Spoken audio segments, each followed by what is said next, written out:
Good afternoon, everybody. Welcome to this meeting of the Planning Committee at East Cambs District Council. And for those of you who are perhaps on your first visit, I'll just explain a couple of things to you. First of all, you're very welcome. Secondly, you'll see a load of people all looking at you. The people along here are councillors. They're the people who are going to, and my name is Bill Hunt, I'm the chair and my vice chair is here. And we will be hearing the evidence and making the judgment. The people you see over here are the planning department officials, legal advisors, and the clerk to record what's going on. So the officers won't be making any decisions, it's us, the councillors, who will. Generally speaking, we will go for about 2 hours if that's necessary, and then have a comfort break. Should you wish to use the facilities outside that, please help yourself when you want. You can go out of that door there and turn left for the toilets, or that door there and go straight on, and you'll see the toilets there. Just help yourself. And but we will stop at about 2 hours if we've still got business to conduct. We've now got a fire safety information, and will you please now read that out? Thank you, Chair. We're not expecting a fire drill today, so if one does go off, could you please make your way out the nearest exit? That's either through those doors over there, then down the stairs you came up in, or out the chamber fire exit door just there. The fire assembly point's in the car park out the front, and please do not use the elevator when going down. Thank you. Thank you very much. We now move on to the formal part of the meeting. And item number 1 is apologies and substitutions. As I understand it now, Councillor Christine Ambrose Smith on item number 5, your contribution will be that you're saying nothing. Is that correct? Okay. Sorry, and then also,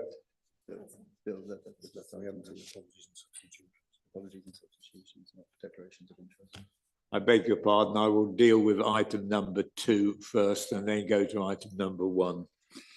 So, Councillor Sharp, you have an interest in item number 6, and you will. Sorry, we need to do declarations of interest first. And sorry, apologies and substitutions. And then declarations of interest.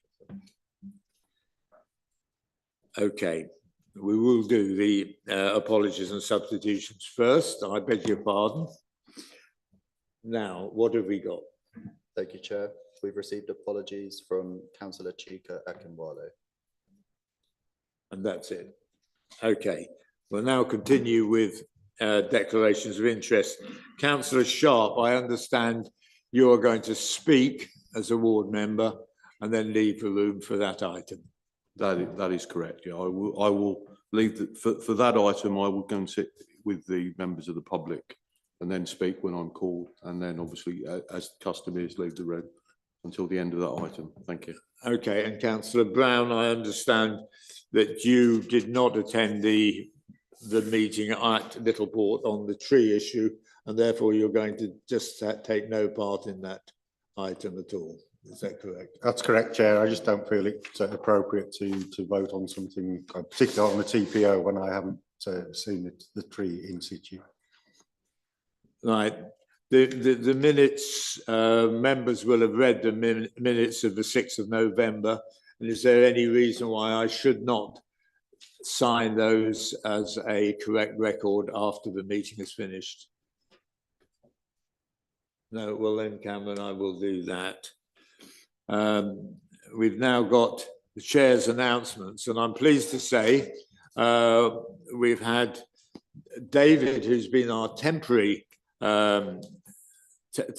interim planning manager, has now had this position confirmed, and as of the 1st of January, he will be the strategic development control manager.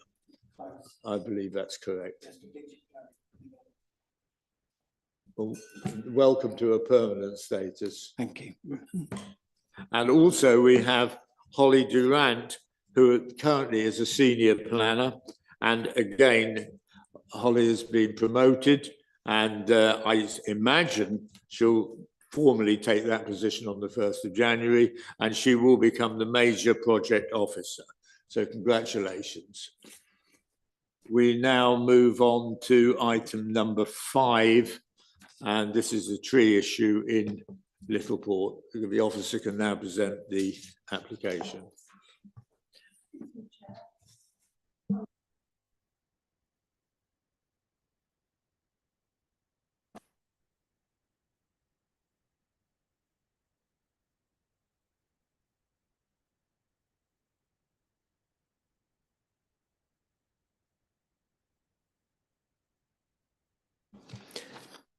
Thank you, Chair.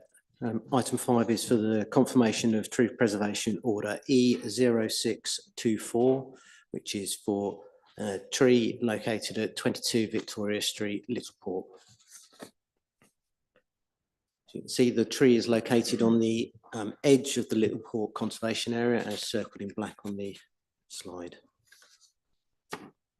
And there's the colour version showing the tree's location. See there are several green blobs on there, which are other trees. They tend to be groups of trees. That is the biggest tree. The nearest tree of a similar size is actually off around where it says location at the top of the slide.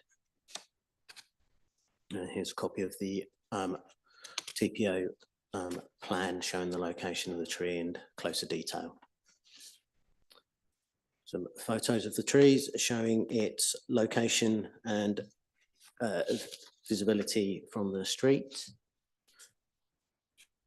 and one of the issues of the wall and the damage to it, and leaves on the footpath and road, as these have been mentioned by the objectors, so it's worth mentioning.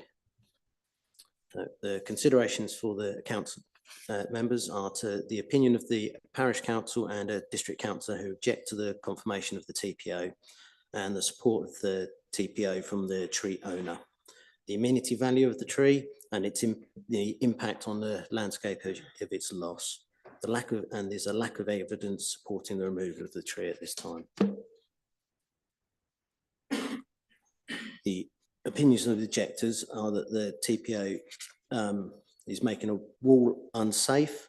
Conkers and leaves make the path slippery and the road surface for pedestrians and road traffic difficult. The property owner should be able to decide the fate of the tree, and its effect on the structure of the house might be the reason for concern. Though a feature of the street scene, one of the comments was, how far do you go if the tree is causing pedestrian traffic or structural problems? And that the tree is potentially too big for its location, and felling may be the only option unless pruning would make substantial difference. It might be the case that having to accept that it causes a problem and needs to be dealt with. The property owner has stated support for the principle of protecting the tree, but would like it to be safe. The owner has also mentioned that the tree's damage to the adjacent boundary wall. No comments were received from any of the 19 neighbours consulted in support of or objecting to the TPO, or as a result of the section 211 notification for the tree's removal. The amenity value of a tree is a subjective assessment, with the UK government stating that amenity is not defined in law, so need to exercise judgment when deciding whether to make an order. In this case, the tree's amenity value was assessed using the tempo assessment method, and it scored a 20 points out of a maximum of 25, which put it in the definitely merits TPO category. Public views of the tree are not limited in any significant way. The tree is of a size that makes it clearly visible to neighbouring properties, passing traffic and pedestrians. It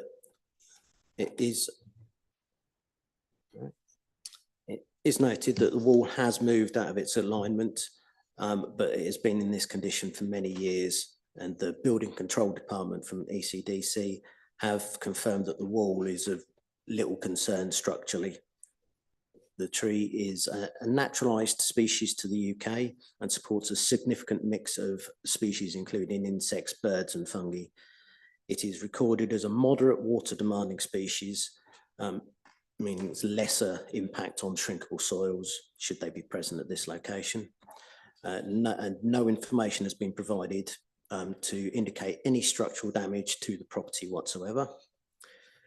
Both Cambridgeshire County Council Highways and the East Cambs District Council website state that the loss of leaves, seeds, blossoms is part of the tree's natural cycle and is not regarded as a legal nuisance that can and cannot be effectively managed through pruning.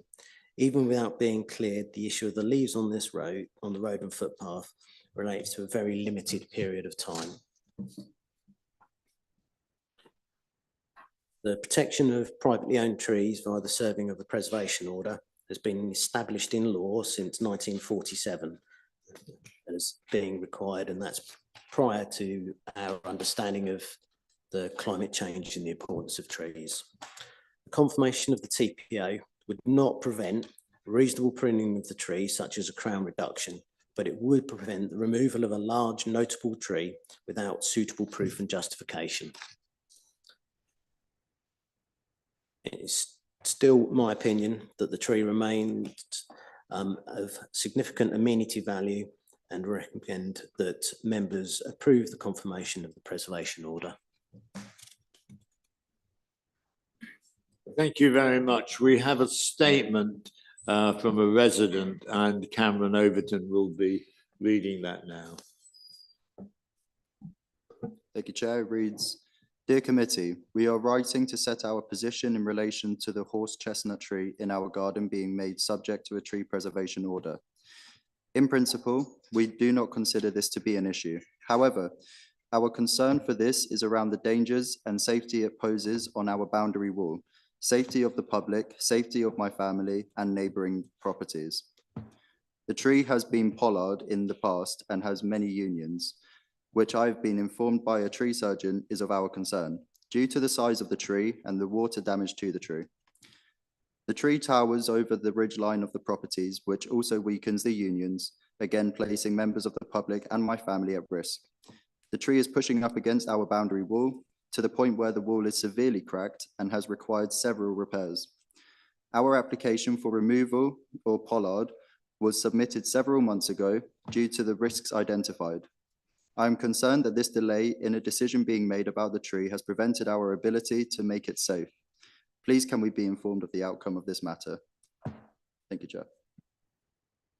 Thank you very much.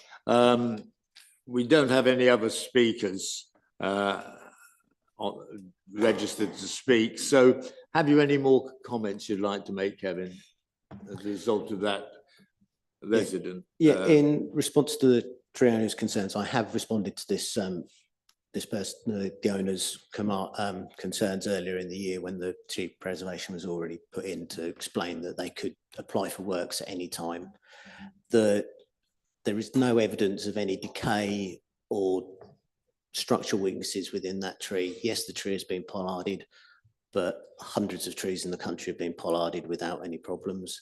The presence of water in there actually acts as a natural barrier and prevents fungi getting into the tree. So they don't like the wet conditions, they like it different to that. Thank you. Members, any questions for the tree officer? Councillor Strapp? Thank you very much. I noticed that there was another tree there which was dead further down in the same property, I think. Why do you think that was killed off, or why do you think it died? That tree was approved for repollarding, and due to the size of the material that was moved, I suspect that was too much shock for the tree and it caused its demise. Because one thing I did notice was that the tree was very near some electricity or telephone cables, So that would also need a bit of cutting back. Is that right? Yes, and that would be classed as reasonable pruning, which would be no problem to approve, even with the presence of preservation order. Thank you.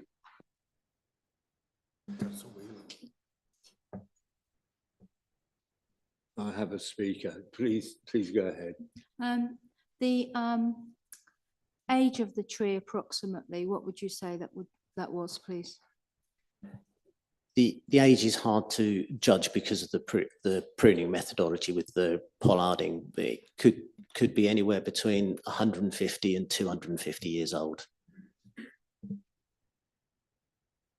Is that okay? Councillor Goodall. Thank you, Chair. Just two quick questions, Kevin. Have there been any reports of accidents or near misses due to the conkers and leaves falling? None that I've been made aware of. And the second question is, does the occupant have to have permission to do any pruning if there's a TPO in, or can they just prune what they feel is reasonable themselves? There are some exemptions with the pruning, so the removal of dead wood would not need any permission. The removal or pruning of the crown to alleviate a legal nuisance, so touching another property, potentially impact on the wires, would be allowed without permission, but it's only to the minimal amount to clear it. That's why it's normally recommended that people put in an application, which they can be turned around in less than a week if it's urgent. Well, if there are no, Councillor Trapp. Just thinking about the legal implications. If the wall fell down and someone was hit by it, and that could be proved to be due to the continuance of the tree, would the council be liable?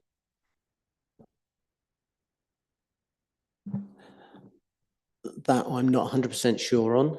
If I'm honest, it would depend on the condition. The wall has been assessed by the Building Control Department as part of their checking for unsafe structures, and they've replied, as can be seen in the report, that the wall, as far as they're concerned, is of no imminent risk at all.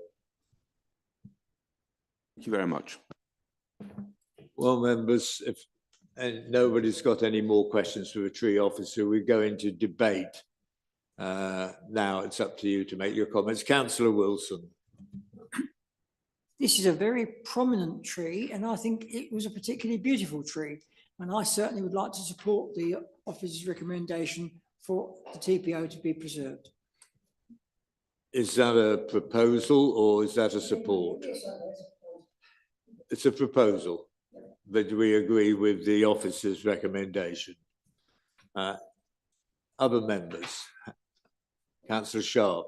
Thank you, Chair. I echo what Councillor Wilson said. I mean, the tree looks very good, and from what Kevin Drain has said, if it's 150 to 250 years old, it seems very, very sad to get rid of it. And I'm slightly mystified by, and I understand health and safety is important, but the comment about leaves and conkers making the pavement slippery, I mean, they're a natural phenomenon. Obviously, yes, it's probably incumbent upon the householder to actually sweep those up, but we've got those sort of situations all over the country. And yes, I know it needs pruning, and as Councillor Trapp said, it's very close to one of those, I think it's telephone line or power line, but I support what Councillor Wilson's saying. Councillor Sharp, am I taking that as a second? I'm happy to second that, yeah. Well, I'm making a note of those, but other members may have some comment as part of the debate. Okay. Councillor Trapp again. Sorry, yes. I mean, what Councillor Sharp has said and was in the report about leaves and conkers on the ground. Many places have that as a result of natural decay and autumn. And it seems, I don't think it's actually the householder's fault. It's to do with the roads, the street sweeping, street cleansing looks after that. And it's actually a phenomenon that happens this time of year in many, many villages and in towns as well, such as Liverpool. So I think this is a red herring about the trees, about the leaves and the conkers. Yes, I think if we were to be concerned about trees shedding leaves in the autumn, I think we would have a very busy task in life. So I'm going to go actually straight to a vote on this one. I've got Councillor Wilson, who has proposed that we adopt the officer's recommendation and confirm the TPO, and that has been seconded by Councillor Sharp. Now, will those in favour please raise their hands?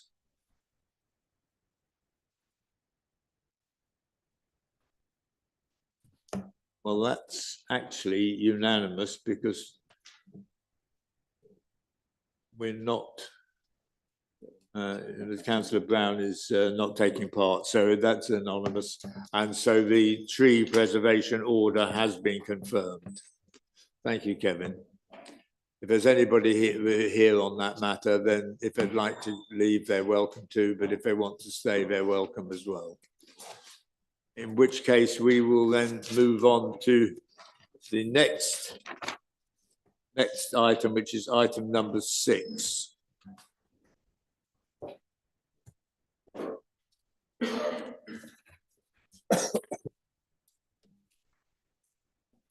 Thank you. Yes. Will you please go ahead Thank with you, your Chair. proposal? So item number 6 is for the approval of details of reserve matters for appearance, landscaping, layout and scale. This is pursuant to an outline application, the reference is on the screen, for up to 41 new homes to include 12 new affordable dwellings, accessible bungalows, over 55 bungalows and public open space with the associated works. On the update sheet circulated, there are a few plans with revision updates and reference clarifications. As noted on the update sheet, it's not considered to materially affect any of the conclusions within the report. It was a requirement of the outline consent itself that any future reserve matters applications be brought back to planning committee, and on the basis it's being presented to planning committee today. It is also to note the application has a call in from Councillor Lay in July of this year. So application site is outlined on the screen. The site for context lies behind Bakehouse Close, Taylorsfield, Spooners Close and Algar Drive, as well as backing onto the Kettlefields Primary School. The site has its principal point of access from Stetchworth Road. On the screen, the site is outlined in an aerial view. There is a key to the right which identifies the site, the applicant's wider land holding, the Dullingham development envelope and the conservation area. It's a bit difficult to see, but it is in the bottom left-hand corner outlined in green. Some site photos on the screen there, including the access and views internal to the site, as well as from beyond the public right-of-way. The proposal is shown on the screen. The application seeks approval for the detailed appearance, scale, layout and landscaping of proposed dwellings and public open space. Matters of vehicular and pedestrian access and the principle of development have been established under the outline consent granted in 2020 and are not therefore for consideration under this application. The proposed site layout shows the 41 dwellings, inclusive of the 6 over 55 bungalows in the bottom left. They are identified in the orange-red colour. The 12 affordable dwellings are spread throughout the site, and there are 29 market dwellings remaining. There are large areas of accessible and non-accessible areas of open space, including a play area. There is a land also reserved for possible future expansion of Kettlefields Primary School, which is shown in the right-hand corner, which is outlined in orange. There are on-site suds ponds, including 2 attenuation ponds, both central to the site and near the site's entrance to Stetchworth Road. And the location of the business and community floor space is also shown to the bottom of the site. It is to note the detailed appearance, scale and layout for the business and community floor space is not included within the consideration of this application. There are 8 different house types proposed to this application, arranged across 1 and 2 stories. The dwellings will be constructed from timber cladding, clay pan tiles and buff bricks, with a variety of agricultural influences reflected throughout the otherwise contemporary design. I will move through the house types now, and there is a key in the top right which shows their location in green. So house type B, house type C, D, E, F, G, and H. Two main considerations: the principle of development and matters of vehicular and pedestrian access from Stechworth Road have already been considered for the proposed development within the application site, and as advised, they're not for consideration. Members are therefore asked to consider the acceptability of the proposed layout, scale and appearance, and landscaping of the dwellings and the development within the application site. Other material considerations are set out within detail within the committee report. With regard to site layout, officers consider the proposed layout to be acceptable in accordance with the development plan for the following reasons. The outline application previously established the maximum level of development within the application site, this being up to 41 dwellings. The net density proposed is around 15 dwellings per hectare, which is sympathetic to the nearby cul-de-sac developments to the south of the site. Proposed dwellings are considered to have a good relationship with existing residential dwellings to the south of the application site and maintain a high level of residential amenity. The proposed development would also provide a high quality living environment for prospective occupiers. Proposed layout more than sufficiently accommodates the needs of the proposed development, including matters of parking, public open space, landscaping and surface water drainage. This includes significantly exceeding the policy requirements of open space, including accessible and non-accessible. The proposed development successfully addresses the site's rise in topography and settlement edge location, while safeguarding the views of St Mary's Church spire from the public rights of way running through and adjoining the site. There is an infographic at the bottom of the screen which provides an assessment of that, including sightlines to the church spire. And the vehicular and pedestrian access routes through the site provide good permeability and easy navigation. With regards to appearance and scale, officers consider this to be acceptable in accordance with the development plan for the following reasons. The dwellings use a high quality material mix which is sympathetic to the agricultural and contemporary architectural detailing, and a good variety of design throughout the site which respond well to one another. The proposed dwellings are considered to have a high quality level of development. The carefully comprised landscaping plans positively benefit placemaking around the site and soften the introduction of the development into the rural settlement edge location. Whilst it is noted within the committee report that the proposed development would lead to less substantial harm to the Grade 1 listed St Mary's Church spire, this is sufficiently outweighed by the delivery of high quality, affordable, specialist and market dwellings within the site. The proposed development is not considered to throw any harm upon the Dullingham Conservation Area, would result in a complementary form of development to the surrounding area. When considering landscaping, officers consider this to be acceptable in accordance with the development plan. As a proposal would deliver significantly more open space required by policy, including publicly accessible open space and play areas. The landscaping scheme is considered to be practical as well as visually appealing, contributing to sustainable drainage systems, biodiversity enhancement, and general visual and residential amenity. There are tree-lined streets incorporated throughout the development where possible in accordance with national guidance under the National Planning Policy Framework. And the proposals provide wildlife-friendly landscaping infrastructure and green corridors across the site, providing a net gain in accordance with local and national standards for pre-mandatory biodiversity net gain sites. The proposed development also considers to overall comply with the landscaping and biodiversity parameters established under the outline consent. The committee report sets out in detail further considerations in terms of housing mix, affordable housing, flood risk and drainage, ecology and biodiversity, further in detailed heritage impacts, energy, sustainability and climate change and highway impacts. All matters are found to be acceptable and meet the objectives of local development plan policies and national guidance. There are no technical objections from statutory consultees. It's on this basis that the application is recommended for approval. Thank you. Thank you very much. We've got a speaker now, Kath Slater, who is the agent. You have 5 minutes. The amber light will come on at 4, and you should press the button to make it get the microphone live.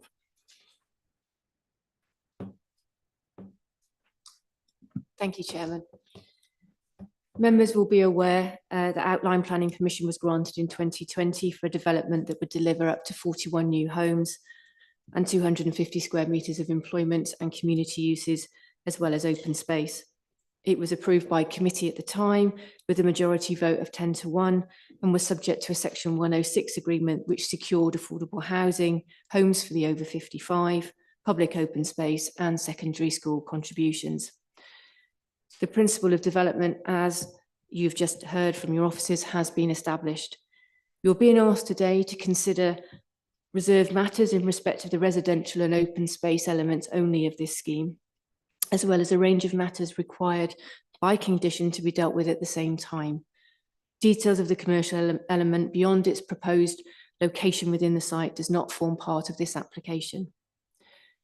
This proposal will deliver 41 new homes to meet a range of housing needs, which comprises 12 affordable homes, 29 market homes, of which 6 are bungalows for the over 55s.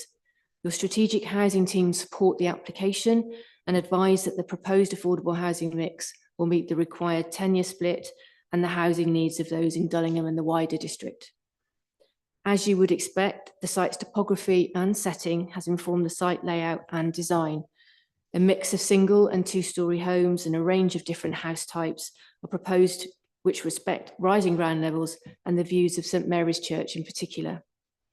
Your officer report is clear that the proposed design and layout limits the harm to the church when viewed from the public right-of-way through the site, and that any impact on its setting and significance is no greater than that considered and accepted at the outline planning stage.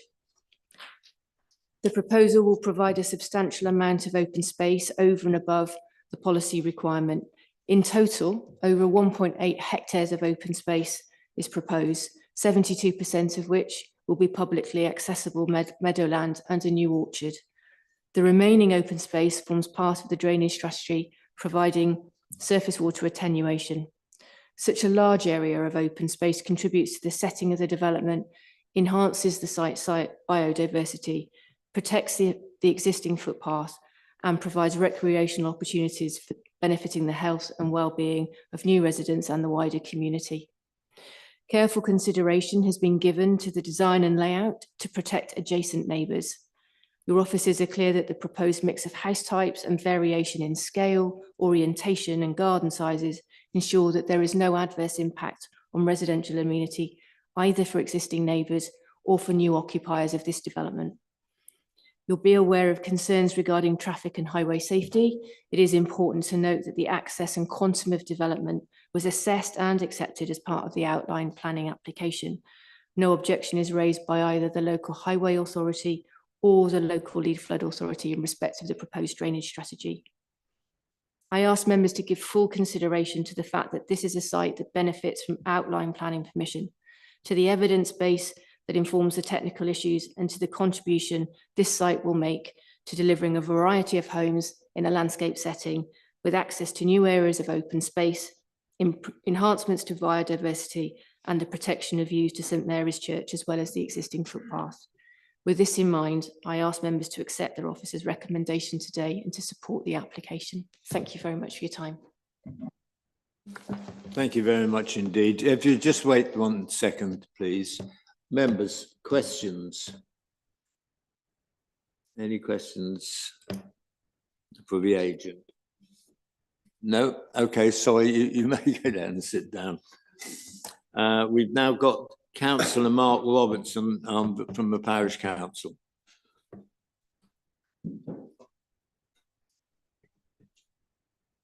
You've got 5 minutes and you'll need to turn the microphone on when you start and a red light will come on. So good afternoon. This is a statement for Dullingham Parish Council. A significant proportion of the roads in this proposal are shown as private drives 5 metres wide. Highways have advised that the minimum width on an unconstrained site, which this clearly is, should be a minimum of 5.5 metres and have a footpath. This development fails on both counts. This brings into question any suggestion a Section 38 agreement can be made. With no pavement, children, prams, those with mobility issues will have to compete with vehicles and the direct route to the school will be unsafe. National policies promoting sustainable transport state opportunities to promote walking, cycling, public transport use are identified and pursued, they should create places that are safe, secure and attractive, which minimize the scope for conflicts between pedestrians, cyclists and vehicles, and allow for the efficient delivery of goods and access by vehicles. Local policy COM7 states they should provide a comprehensive network of routes giving priority for walking and cycling, and consider the travel and transport needs of people with disabilities. The plans prioritise vehicle usage, they fail national policy and COM7. They are also, we believe, discriminatory. These issues also have major and wide-reaching financial implications. If the roads cannot be adopted, the residents would have to pay for the roads themselves. This is clearly at odds with the term affordable housing. 33% of this element is located on private drives. Any additional charge is clearly a cost that would not be expected or could possibly be met. Waste Development Support Team states the maximum distance a resident should have to take a wheeled bin to a collection point is 30 metres. For some dwellings, these distances to the adopted roads would be closer to 90 metres, or in many cases 60 metres. The Renewable Energy and Water Consumption submission in January 22, reprinted as the Sustainability Statement dated April 24, but incredibly, during that period, no actual environmental plan was produced. It badly lacks detail and scope. It fails to mention any green initiatives. The applicant's Sustainable Drainage Maintenance Plan states the entire scheme of drains, driveways, ponds, everything will be maintained by a private company with monthly inspections plus unlimited other work that might be required. Critically, this simple statement gives no indication of the potential scale of costs, and it is not again compatible with affordable housing, as it will be funded through service charges. The Housing Officer letter states this plan would be acceptable if the development delivers the stated level of affordable housing. Issues regarding non-adoptability of roads, unquantified service charges for roads, drainage and the fire sprinkler systems call into doubt the viability of affordable housing on site, and this makes the development unacceptable according to your own officer. The outline approval is also clear where it states sufficient and detailed information must be submitted by the latest date with the first reserved application. This has not happened. It is therefore not in accordance with the conditions of that consent. We may now hear suggestions how these points could be dealt with, but this application is a major development, 6 years since it started, 4 years since it got outline permission. It should be decided on the submitted information and not on hopeful expectation or wishful thinking. Lack of detail and the potential problems that exist are unacceptable. The application leaves a number of important issues that have not been addressed. As this is a major development and given the anomalies, we kindly ask that you refuse it. If you are minded to approve it, and we don't think you should, then we kindly request the affordable housing element should be provided in perpetuity. The affordable houses must be protected from all service charges. Finally, the business unit's proposed operating times are totally outside of what we would call normal working hours, and we ask, therefore, that they are aligned with the construction times as per ENV2, because we don't think you would find it acceptable to work by businesses that run up to 2300 at night. Thank you. If you have any questions, I'll try and answer them. Members, questions for Councillor Robertson? Councillor Trapp. Once again, opening the batting. Thank you very much for your statement. And I'm very pleased that you've been very comprehensive in your and detailed in your assessment of this plan. What? Too much. No, it's very gratifying to see the parish council does have that kind of detail. Until you actually pointed out to me just now, haven't just noticed the lack of footpaths there. And the other one is, I'm not sure, I'll go, when I come to the planning officer again, I'll ask about the adopted roads, which roads will be adopted, but it seems there's quite a lot of road there which is not going to be adopted. And the maintenance, and as you said, there's concern about the maintenance. Are you sure that the maintenance, you want the maintenance to be not for adopted house, for the affordable houses? We just don't see how affordable and non-adopted roads sit together, because the whole point of affordable housing is that you buy something or rent something and you know where you are. But with the roads, if they are not adopted, and the design, and we have the letters from highways that give what can and cannot be adopted. If they're not adopted, then obviously the costs of maintaining those roads fall on the residents.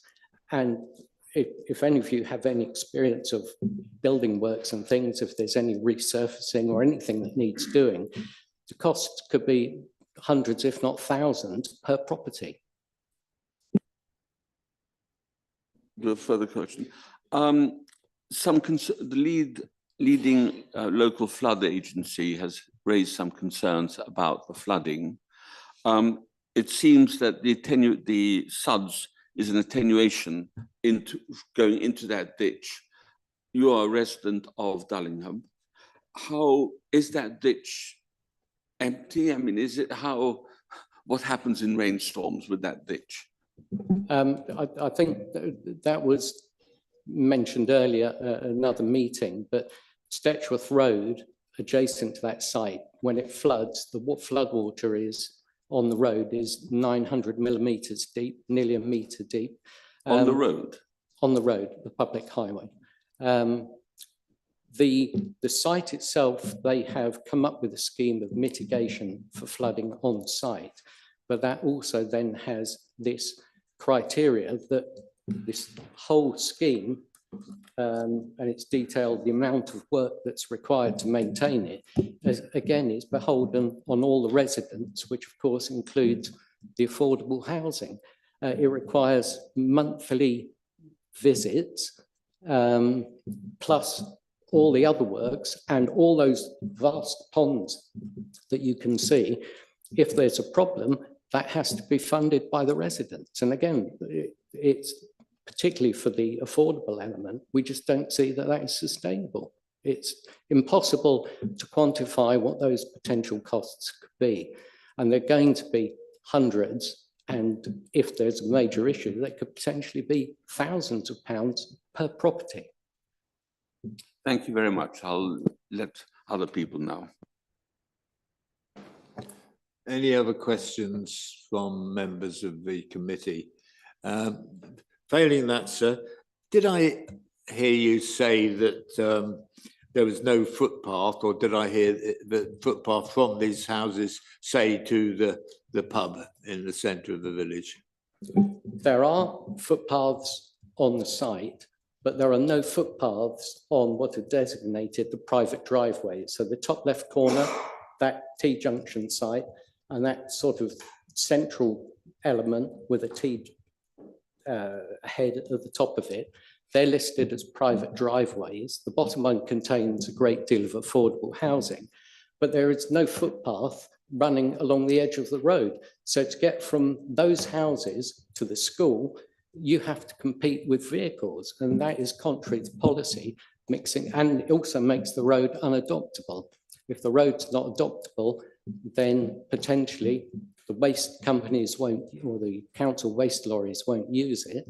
So that whole area would not get waste deliveries. But the important point is it's forcing pedestrians, children, and others to mix with vehicles on a relatively narrow road, 5 meters. We just don't see it's conducive to safety, and it's certainly not environmentally targeted to remove people from vehicles. And you also said, I believe, that the who is going to maintain the roads? If a highway is not adopted, then I it's incumbent. I understand the rules, but Yeah, I'm thinking about the affordable housing particularly. well, they sit on the unadopted road, so they're going to have to pay for it. There is nothing anywhere that lays down who is responsible for these costs. So therefore, you have to assume it is all the residential dwellings.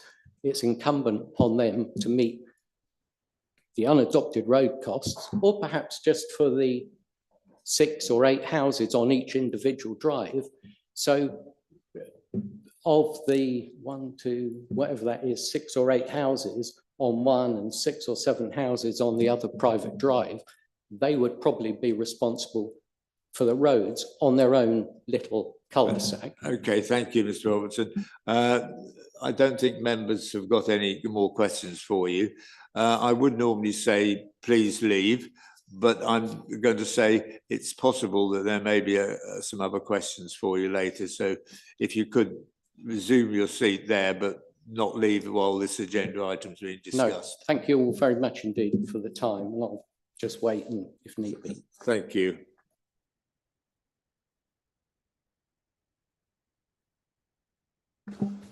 The district councillor for the area.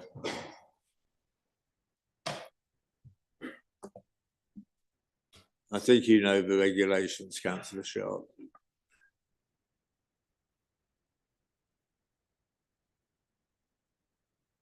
Thank you. I was just getting ready, Martin, sorry. Yes, thank you, Chairman. I don't tend to try and cover what Councillor Robertson has said, because he's covered it much better than I would as well. But I do want to go back and just give a bit of history to this. And we are in the situation where the site has got outline consent. I disagreed with that at the time, and I probably still do, but we are where we are, as they say. But we ended up with 2 planning meetings over this back in 2019. The first one, the 7th of August, the one later in 2019, and outline consent was given on the 5th of February 2020.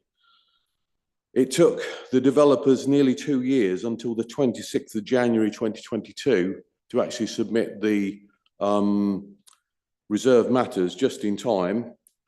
And since then, we've had nearly 3 years of amendments. If you look at the portal, the amount of amendments we've had and the amount of amendments we had in the original outline consent, they've not conducted it very fast. In fact, on a light-hearted matter, we've had 4 prime ministers since the actual original outline consent was given.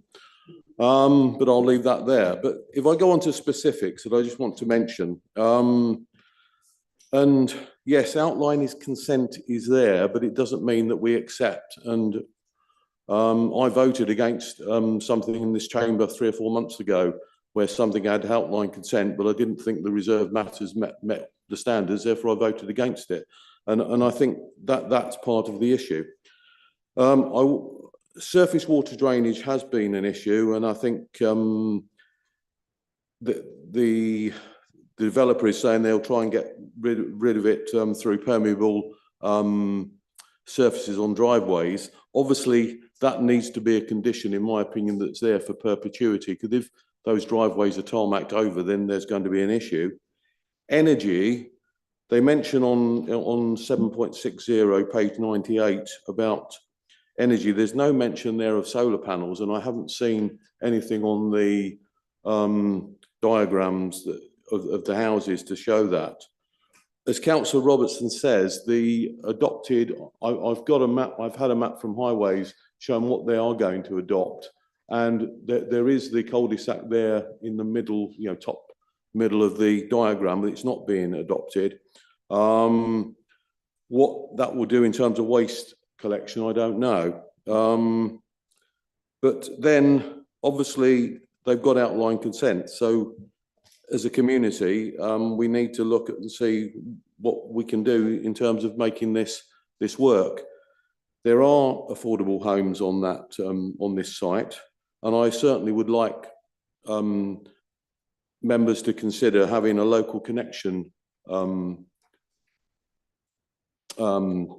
covenant put into into the consent that they are for people who've got a connection to Dullingham, because certainly Dullingham is a village where some of the house prices are very high, and youngsters who grow up in the village cannot stay in the village.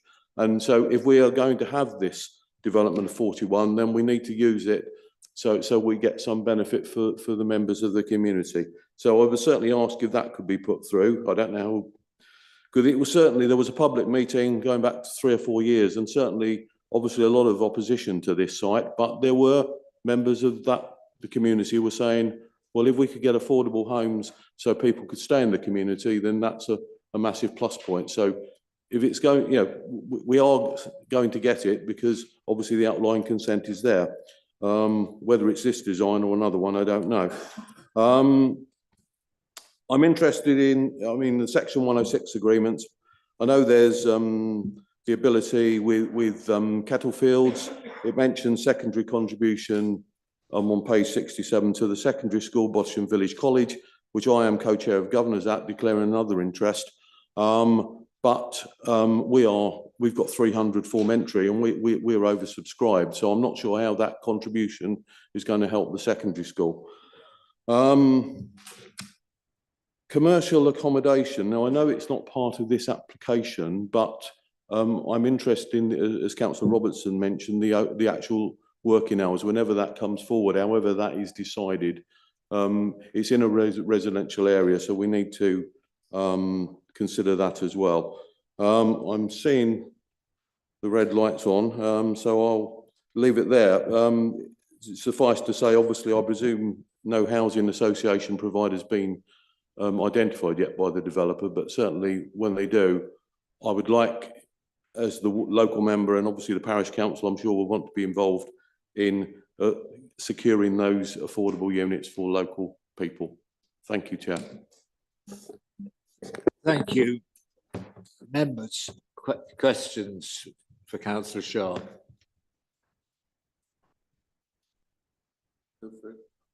Is that a request? Yes, please. Well, okay, go ahead. Thank you. Councillor Sharp, thank you for your statement and views on this. I was wondering about this myself. To me, it looked quite a dense development. What do you think? Sorry, that's a leading question. So, do you think this is a dense development? Yes, it is. In some ways, it is. It's a strange layout because of the nature of this site. You've got the very narrow entrance to it off Stetchworth Road, and then it sort of expands out. It is. Some parts of it are dense, some parts are not. But yes, you probably could. I don't know. How many houses you would say is not a dense application on that site, to be honest. But I wouldn't disagree with your leading question. Thank you. Any other questions for Councillor Sharp? No. Okay, Councillor Sharp, I understand you've elected to leave the room.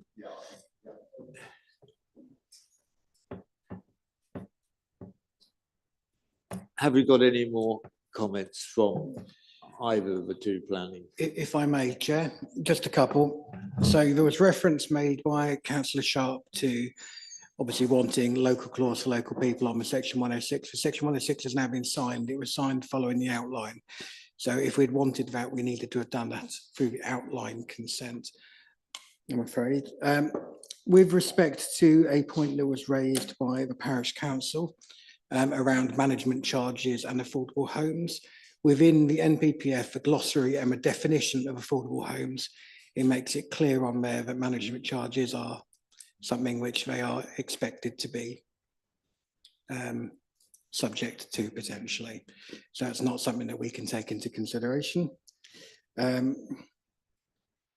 also within the Section 106, there is a drop-down system with regards to the management company. So it will first be obviously offered out to the parish council and then a number of different bodies before as a last resort, it goes to a professional management company, as we always set out in the section 106. Thank you. Holly. Thank you. Just to cover off some of the more technical points then, with regards to the footpath and connection to the wider village, that was agreed under the outline as the details of the access that included widening to the existing footpath onto Stetchworth Road. David's already covered off some of the adopted elements, but ultimately it's not uncommon to have degrees of private drives. I can confirm that with regards to access for waste vehicles, there are measures in place already to provide details of an indemnity towards the local planning authority, both during construction and afterwards, should it transpire that the roads were not adoptable. However, there are also there is a requirement for the roads to be constructed to adoptable standards as part of the planning condition, as well as details of the future maintenance and management of those roads, as is standard for most major developments. With regards to this other scheme, David's already covered off in terms of the Cascade principle of the ownership of that and potentially the maintenance, and as part of the legal agreement with the maintenance contribution is required to be payable to, should it be the council or parish. There is also details of the maintenance schemes part of the legal agreement. And I would also just like to clarify a couple of points regarding the density of the site was raised. So it's around net densities and not taking into account the actual kind of areas of open space. The net density is around 15 dwellings per hectare, which is actually very comparable to that of the development to the south, including Bakehouse Close and Taylor's Fields. With regards to the number of changes of the application, I will add that the local planning authority went through a period of restricting the time limit on reserved matters consents, which effectively gave them 2 years as opposed to 3 years to prepare the submission. So whilst it may have not been a perfect submission when it was submitted in terms of all the details being acceptable, it is probably to note that that was in response to actually meeting that trigger as well. And I believe that's generally, just still to clarify, sorry, another note on the affordable housing. David's already covered the requirement of the Cascade not being possible now, but there are nominations agreements, which also does provide some sort of degree of priority weighting to local people with a local connection. So it is likely that local people would still have a degree of priority over those further afield as part of that standard process. Thank you. Members, questions? Councillor Wilson. I believe I'm right in saying that the Highways Authority are not going to adopt these roads. If that's so, what's the position with the waste collection? Because there's a lot of, I hope you're not going to have 41 bins to be collected in the entrance. Thank you. Sorry, just to clarify, so 7.61 of the report discusses the waste team comments, which has the internal drives, roads and private drives have been tracked to show that a refuse vehicle could enter and bin collection to collect bins. There is also the matter of the indemnity as well that was covered by the condition recommended as part of the Appendix 1 to my report regarding details of indemnity and ensuring that the roads are constructed to accommodate the waste vehicles. So that would cover off the waste element, but there's nothing at the moment without going through the Section 38 process and Section 278 process. We're not at the position where we can say whether the roads will or will not be adopted, but they will be constructed to adoptable standards. That's not the same for private drives, which are not required to be adopted, but they'll be constructed almost as shared surfaces, which would also explain why there are no footpaths to those. Councillor Trapp. Thank you very much. Which of those roads will be adopted or could be adopted? Is it the main spine road to the top right? Yes, so the intention would be that the main spine road, including kind of that spur going down, would be adopted. And there where it actually says private drives, it would be unlikely that they would form part of formal adoption, and they would fall to. So I can difficult to see what the private drives are. Sorry, let's get the laser pointer.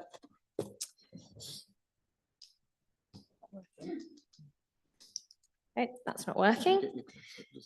Yeah, let's see if that moves. No. Okay, yes, please. So the top left, kind of the spur and the top left, that would be a private drive. The T that's going up yes. from the spine road. And then the main kind of central one running in the middle of the site above the Suds Pond would also be a private drive. The H-shaped. The lateral road with the turning head on it on the left-hand side in the centre. Yeah. So the waste from those houses just above the Suds, where would that be collected from? From the property. So it's been tracked so that waste vehicles could get to that point. So they would basically bring them out to the pavements and they could be dragged to the back of the lorry, which would be But I at thought the that end of wasn't the. adopted road. So to clarify on the link between non-adoption and waste collection, the council in performing its waste collection duties will require the developer to enter into an indemnity to ensure that any wear and tear damage to that road is not made the problem of the council. So it will collect from unadopted roads, but it does that under an indemnity provided by the developer. Okay, so shall we say the spur on the top left, there's a turning point. Excuse me, Councillor Trapp. Councillor Brown, I think, wants to make some comment to you. If it helps, the house I live in is in exactly that position. And our waste is collected from our property because we've got the indemnity. Right, so just to clarify then, the top left spur road, which is not adopted, will the waste vehicle twice now a week go up it to the turning point? Okay, thank you very much. The other question I had, I've got a number of questions which were raised by the councillor, what's that green thing to the left of the top left?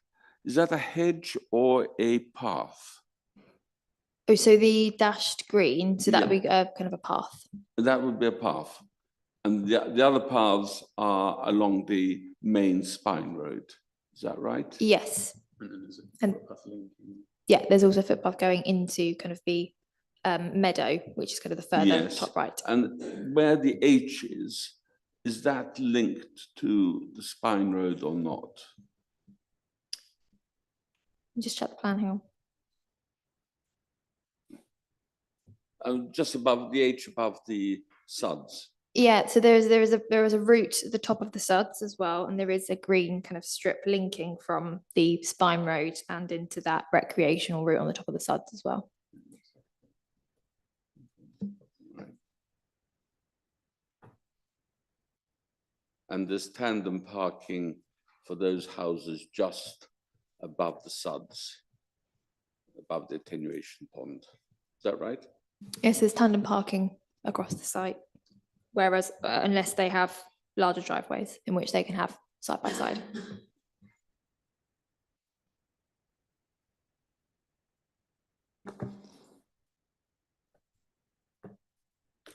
Councillor Wilson. The Suds have got a lot of green area around the outside. Is that publicly accessible or will that be fenced off? Because we don't want children to fall into the water, but on the other hand, it would be quite useful to be able for them to walk across there without worrying about the cars. Thank you. No, the intention is that wouldn't form part of the publicly accessible space. So, but there would be all of the other open space, including to the top as well as internal to the site, to the left and the play space. That would form the main areas of public space.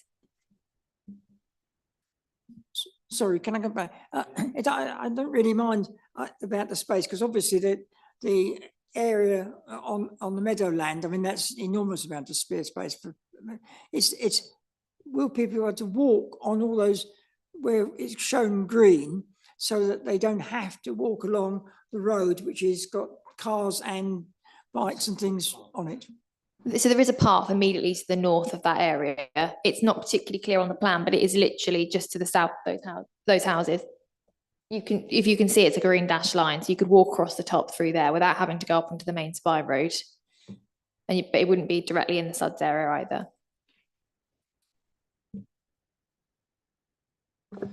I'd just like to ask a couple of questions.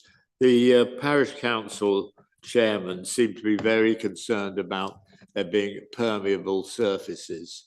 And is there any way that that concern can be met? Well, at the moment, PD, you're allowed to do up to 5 square metres worth of non-permeable on the site. We could technically remove that PD right if required. It's quite an unusual one to remove in my experience, but that is something that if members were so minded, we could add as a condition. Well, it seems to me that it's a concern of the parish council. That site is particularly on a hill, so therefore I think there will be a lot of movement of water, and it seems to me that having a permeable surfaces would be a sensible thing to doing, and if it can be included, you're saying it could be included as a requirement.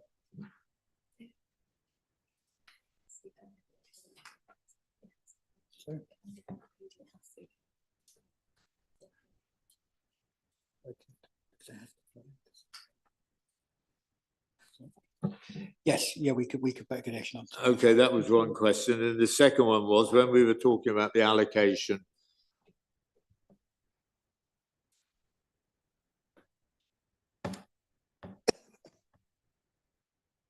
When we were talking about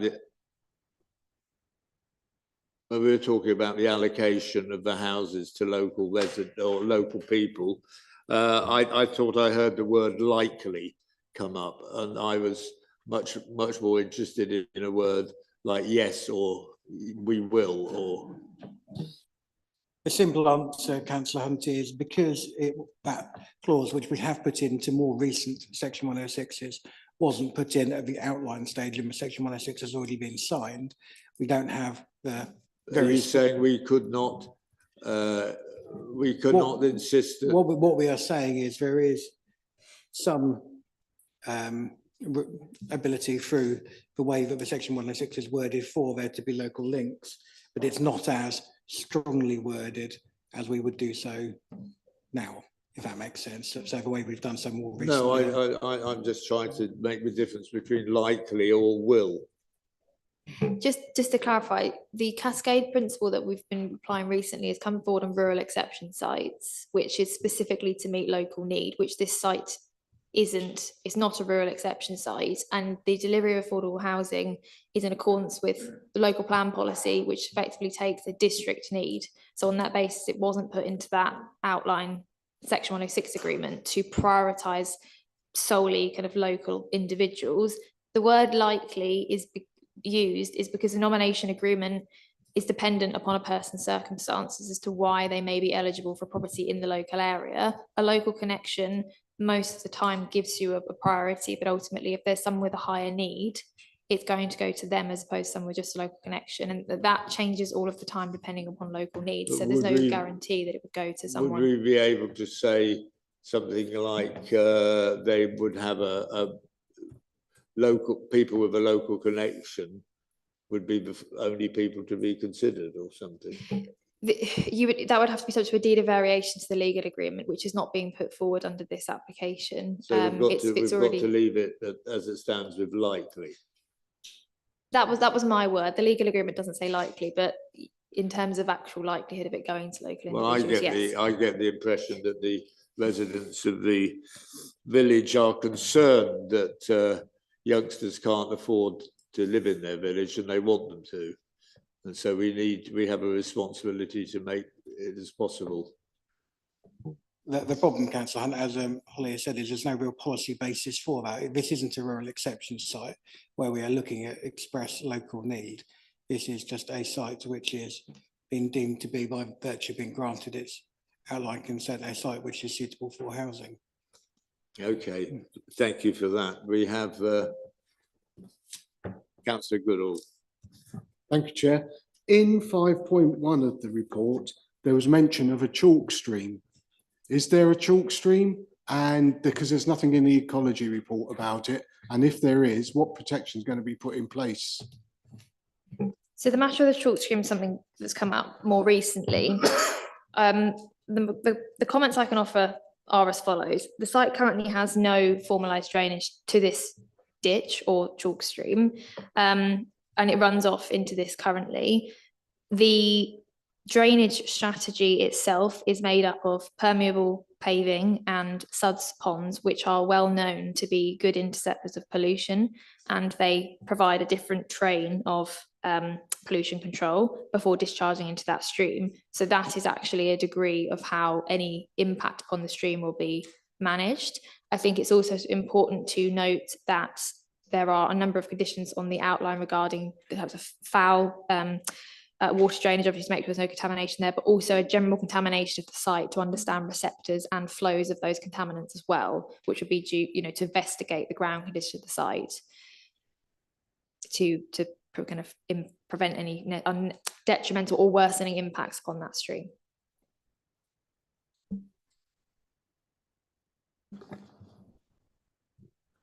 Is that, if it's up, then yes.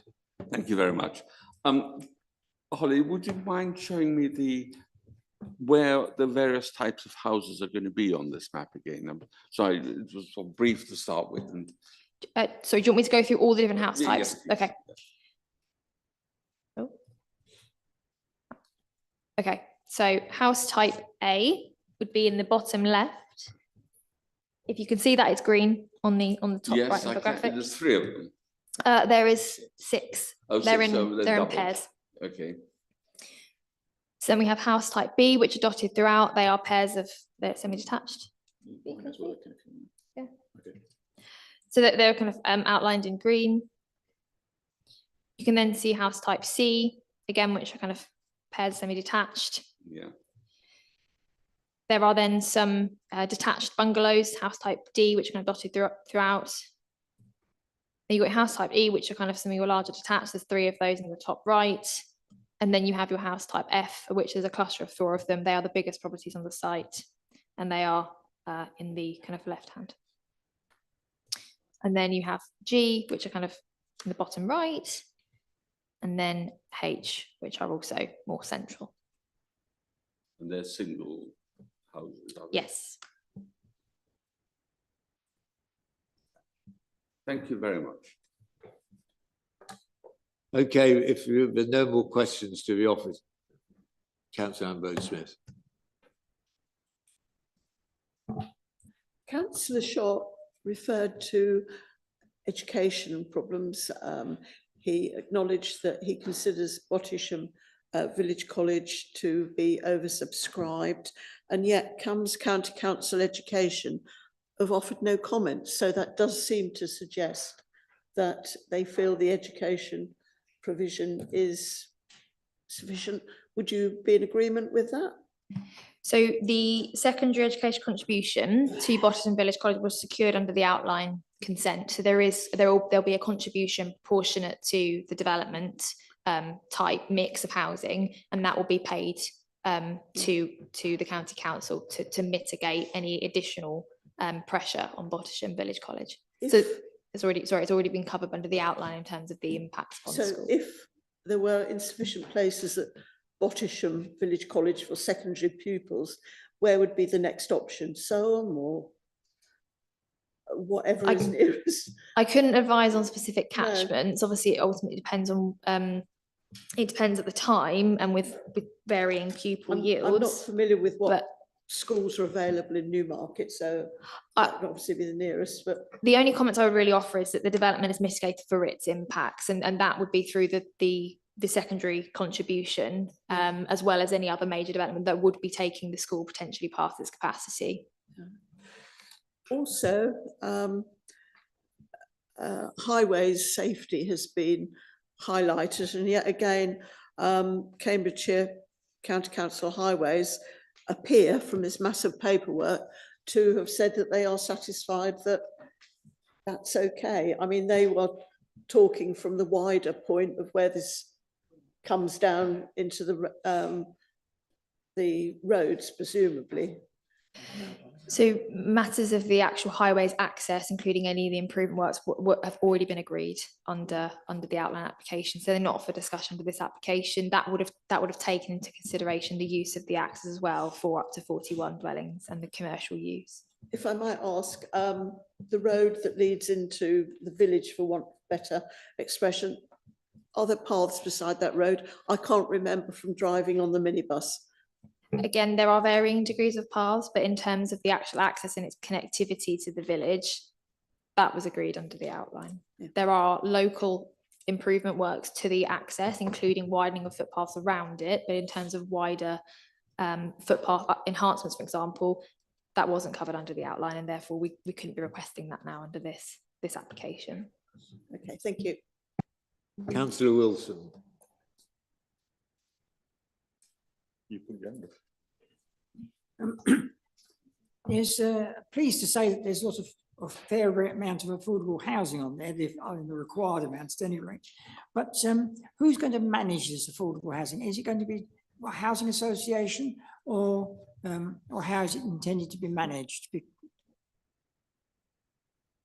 So that would ultimately be to a registered provider. Ultimately, they've not been appointed yet. That'll be part of the legal agreement negotiation process. So we can't advise at the moment as to who it'll be going to.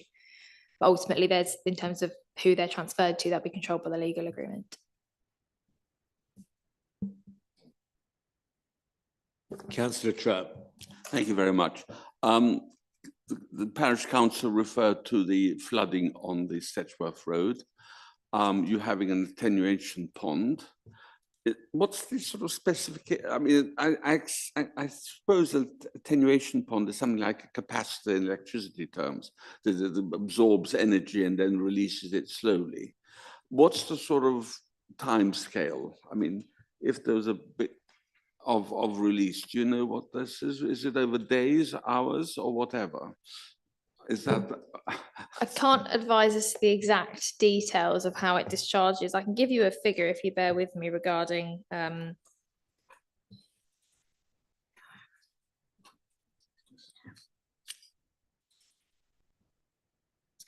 so ultimately, the way these are designed would be what's known as a greenfield rate. My colleague has advised. It would be effectively the site's existing discharge into that ditch. No more than. That's ultimately how it's controlled. As to kind of the hours, days, I can't advise specifically, but greenfield rates is the technical term for that. No more than grass would be. Right. Because it seems that as a 6.4 litres per second, I've been advised, is the exact drainage off the site. Thank you very much. It seems that the present site does overflow, and having the suds just makes it phase out a little bit, or the attenuation pond. Therefore, the permeable having permeable driveways is going to be very important. Thank you.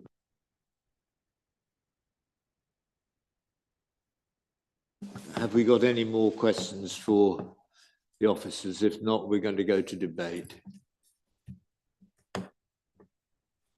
Okay, so we're now going on to debate. Members, we have an application. It is recommended for approval. It has already got outline permission, but there are some concerns that have been expressed by mainly the parish council. So your opinions and your comments, please. Councillor Ambrose Smith. The application provides social affordable housing. It also importantly provides an array of bungalows, albeit for over 55s. And I think that that is so important. I can't manage stairs. So there must be many like me. I think that that is very important. I think it's a very pleasant site. I don't dislike it. I understand the fears and reservations of others in the community, and I wouldn't disregard their comments, but change is always difficult.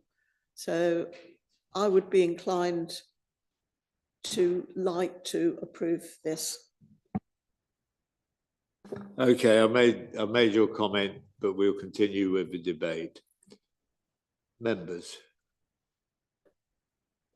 surely we've got something to say. Councillor Goodall.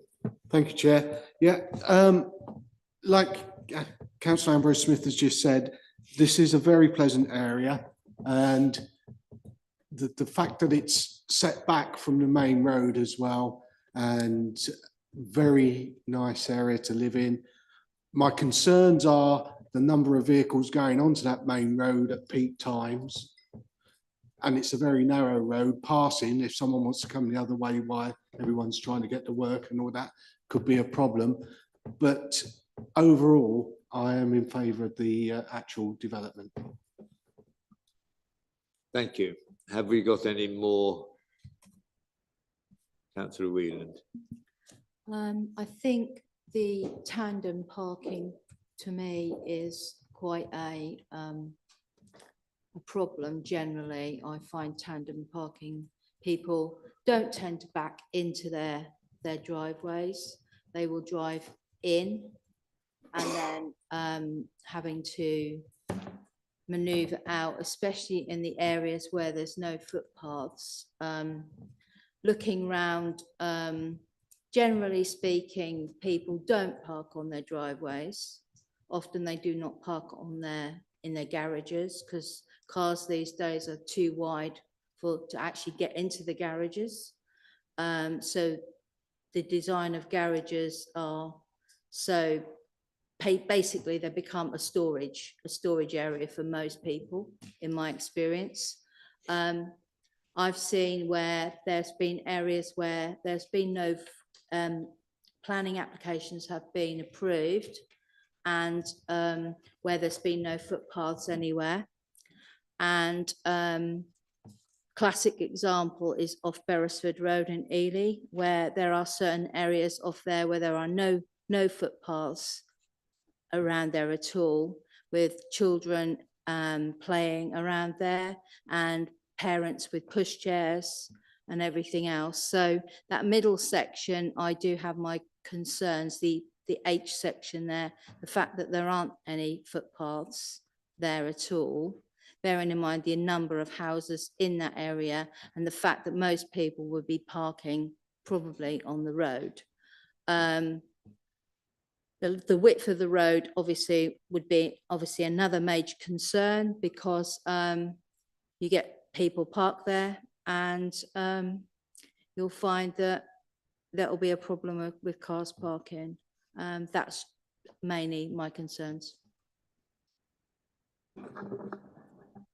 Paul, you're sort of just about in favour. Is that how I interpret that comment? Sorry? Am I interpreting your comments that you're in favour, but you have these concerns? I do have concerns, yes, and I'm still unclear at the moment. Okay, thank you. Councillor Trapp. I think it's a poor design.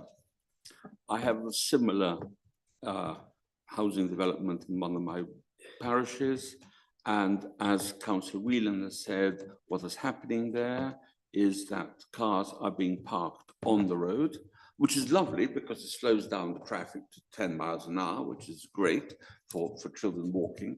But it does, and what it does mean also is that prams and people with mobility problems actually have problems. So I think this is quite a poor design. I would not be supporting it.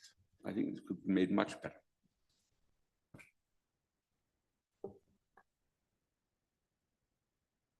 Well, we seem to have a mixed opinion here. I would just like to clarify with the planning officers and to see that should the committee decide to approve this, what protections, and you have given us some considerable amount, but I think if we had something which I believe I've had an undertaking about the permeable surfaces, but I'm also concerned a little bit about the affordable houses going to local people. And I wondered if it seems that we could go, this application could go either way from what members have told me. And I just wondered if we could clarify or make a bit of some comment about local people being allocated the houses. I'm afraid, councillor, as we outlined previously, the section 106 has been signed. No, I didn't hear that. I said, as we mentioned earlier in the meeting, the section 106 has been signed, which outlines how the affordable housing. So would it's be already allocated. included in the Correct. section 106 that it will be for local people. No, that it will be as per the council's affordable housing policy. Rather than using. Which means that there'll be a first attempt, but Meaning that there are different categories of people that have need. So that what the local connection is one of those categories, which would put somebody near to the top of the list. okay. With respect, sorry, to the permeable paving that you mentioned, that would need to be put forward by a member as a proposal. And obviously we can then add that on as a condition if that's what members are so minded to do. Okay.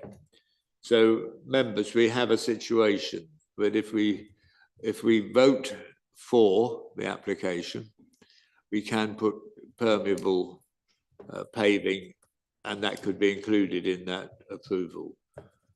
But that's it. And we have the normal standard conditions for affordable housing going to local people. But as you know, there's a sort of competition there, and if there aren't enough local people, then it can go to further afield.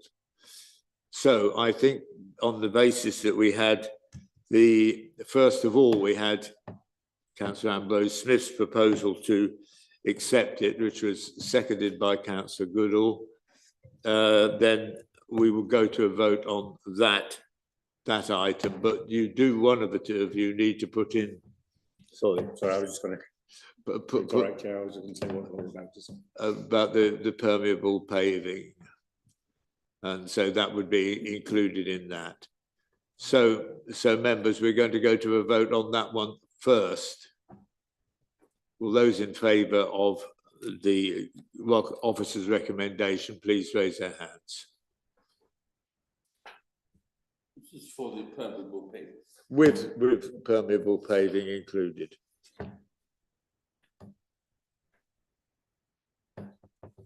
Well, you've got them.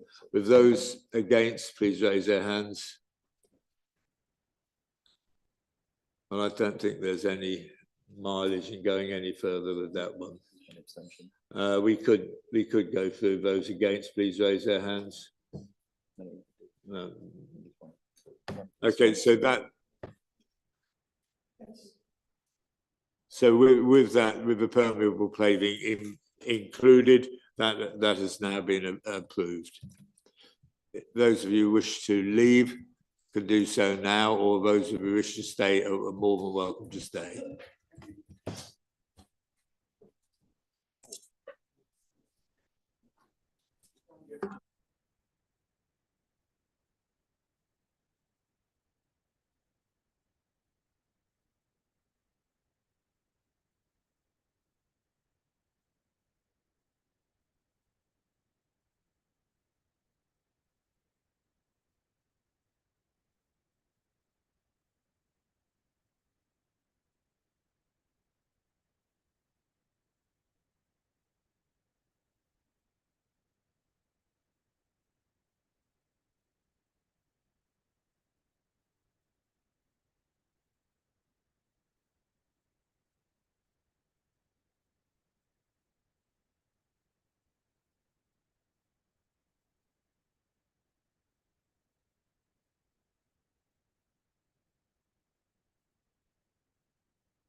Thank you very much. So item number 7 is reserved matters for layout, scale, appearance and landscaping for 164 dwellings, excluding self-built plots, internal roads, parking, open space, landscaping, sustainable urban drainage and ancillary infrastructure.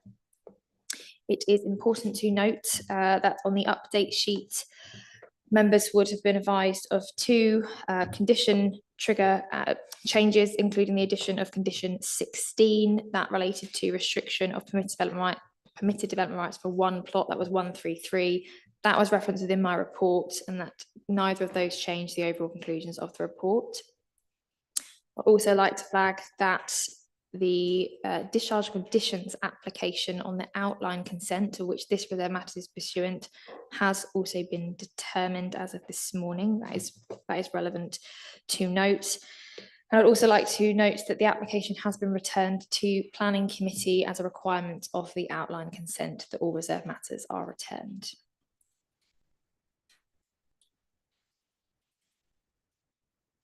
The site is shown on the screen, outlined in black. It sits above the existing development of Sutton and also phase 1 of the Linden development. I show more clearly on this slide for the 77 dwellings below in the bottom right. Some site photos including of Meeple Road, which will be where the vehicular access is, and the adjoining development, as well as some views across the site. The proposed layout is on the screen.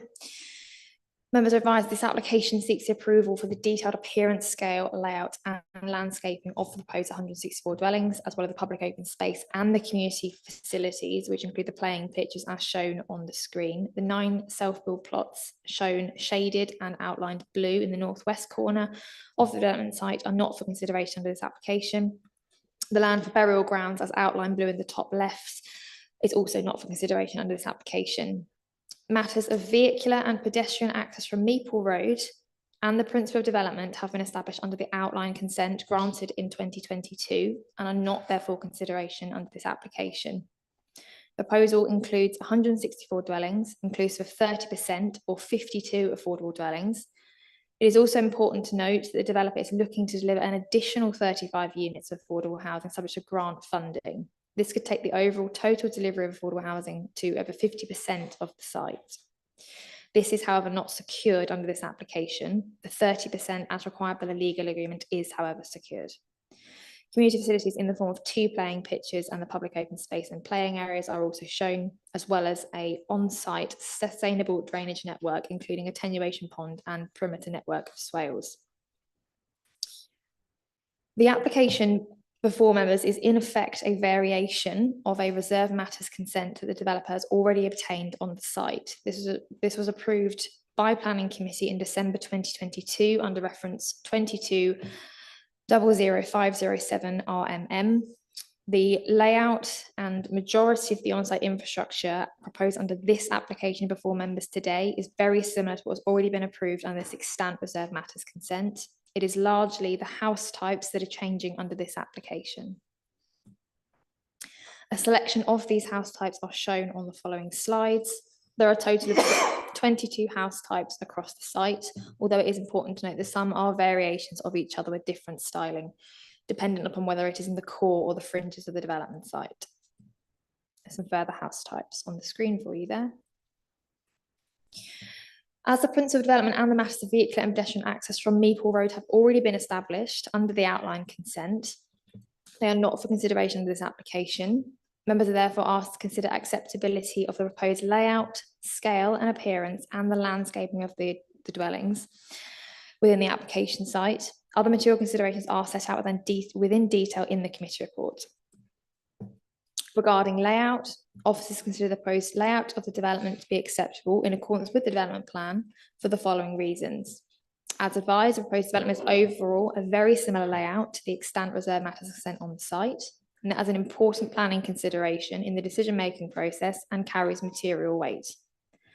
Proposed development is arranged in small clusters of 9 to 17 dwellings, arranged around a main spine road, with good permeability to rural fringes of the site, footpaths and cycle paths connecting into Sutton and nearby community facilities.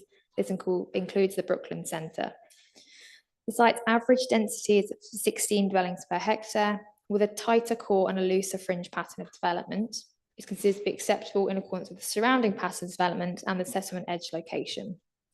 Large areas of the site allocated to provision of community facilities, play areas, green corridors, and SUDs to meet the needs of the development and benefit the wider community of Sutton. The development proposals are recap compliant with accessible bin collection points from the roadside and refuse truck tracking within the site. The development proposals provide policy compliant vehicle and secure cycle parking for each property, as well as visitor parking. Tandem and side-by-side parking are used throughout the development to reflect different densities across the site, whilst creating positive street scenes which are not dominated by car parking. Emergency access is also provided to the south of the site in accordance with the Highway Design Guide. With regards to appearance and scale, officers considered this to be acceptable in accordance with the development plan, as the proposed development, again, is very similar in the overall scale and layout to what was approved in the Extant Reserve Matters consent, including the use of house types already approved within this Extant Reserve Matters consent and the adjoining phase 1 development to the south. The development proposals introduce 2 character areas, the spine road or core of the site, and then a public open space and fringe of the development. This is realised through both varying densities and styling details, including canopies and window headers, with more formal styling in the core and more rustic styling towards the edge of the site. Corner turning plots are used throughout the site, as well as use of differing external materials to provide key wayfinding and provide positive frontages onto the public realms, the fringes and SUDs. With regards to landscaping, officers consider this to be acceptable in accordance with the development plan, as the development scheme incorporates a comprehensive landscaping strategy with tree-lined avenues and expansive areas of planting and public open space. The site will achieve a net gain in biodiversity and incorporates above-ground SUDS infrastructure, which provides both a biodiversity and visual amenity benefit. The site incorporates noise mitigation into the landscaping scheme through the introduction of a 2.5 metre high or 8 foot high bund, which also aids the softened views of the development upon approach from the A140. It is important to note, particularly for this site with regards to the bund, due to the site's proximity to the A142, which is the Sutton bypass, the development proposals do incorporate the mitigation in the form of the bund as well as other measures. This includes orientation of dwellings, the use of secondary glazing, and enhanced first floor glazing into a select number of properties. 3 proposed dwellings within the northeastern corner of the site will be reliant upon mechanical ventilation. This was accepted under the Extant Reserve Matters consent.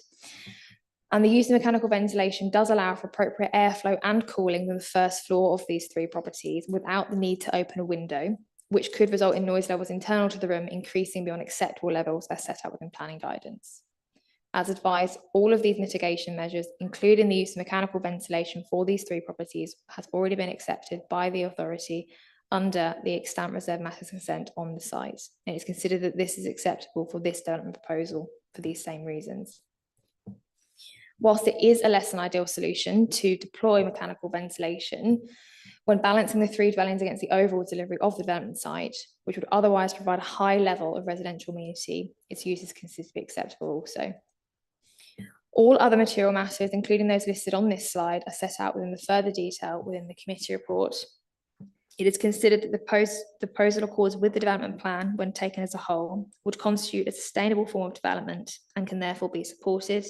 There are no material issues that would direct the development should be refused. It's on this basis that it is recommended for approval. Thank you.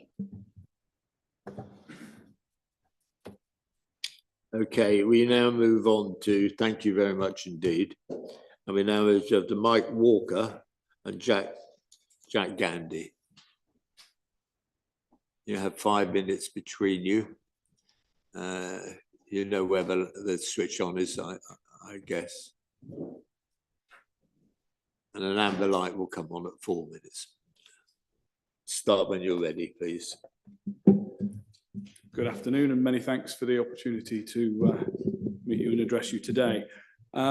Firstly, simplistically, we support the officer's recommendation, and we commend that to committee. There is an extant outline and reserve matters application for the site. This reserve matters is ostensibly a change in house types to meet future home standards, making the scheme much more of a sustainable development and to meet future building regs as we progress through the site, which the extant consent wouldn't accord with. The scheme's reflective of the first reserve matters and the extant outline consent. It's the change to future home standards. So we will be including solar panels, electric vehicle charging, higher insulation standards, air source heat pumps through the scheme that has brought about the need for this new application. The 106 elements through the outline, the contributions and requirements therein stay the same through this reserve matters application, including extensive POS areas, the laps, the leaps, sports pitches, the provision of the burial ground, education contributions and the like. Nothing changes. The development will reflect that of the phase 1 scheme previously constructed by Linden or part of the Vistry Group, as we now are. Materials and appearance will be cohesive and reflective of the developments in this part of Sutton, and in particular the scheme that's gone beforehand. For clarity as well, foul water system on site is to be adopted by Anglian Water. That is in train. Surface water, the SUD system is to be adopted by Anglian Water. The LLFA have approved the scheme. Highways are to be adopted with limited areas of private drive, as you would expect, 5 units only. Off-site highway works, we're in a stage in anticipation and with the extant consents, with progress matters with County Council, and we're awaiting engrossments for the works to Meeple Road and off-site works to Witchford and the Sutton main roundabout. Road space is to be booked, and we anticipate, hopefully, being able to get on site in March 2025 with the County Council's blessing. The Housing Association for the site is Home Group, and their nominations will accord with the 106 that's in place as part of the extant outline consent as we have in front of you. Simplistically, Vistry supports the officer's recommendation, commends it to the committee, and thank you for your time. I'm happy to take any questions. Thank you very much. Questions from the applicant, members? Where you go. Thank you, Chair. The sports pitches, when do you envisage them being developed? Because in some cases, these promises of sports pitches and play areas fall by the wayside if all the development's done, and then the developer has to move on to another site and they get left behind because they don't make much money for the developer. Sorry, they don't make any money for the developer, but they are a legal requirement of this council through the 106, through the outline consent upon us. It's enforceable by the council, but we have no reason not to provide them. It's a public good.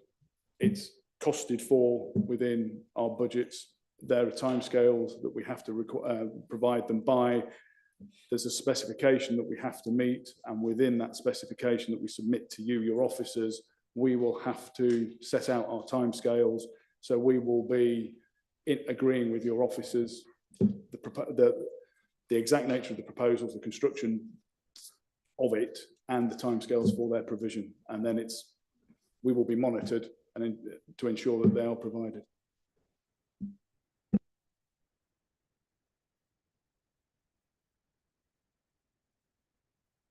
Much.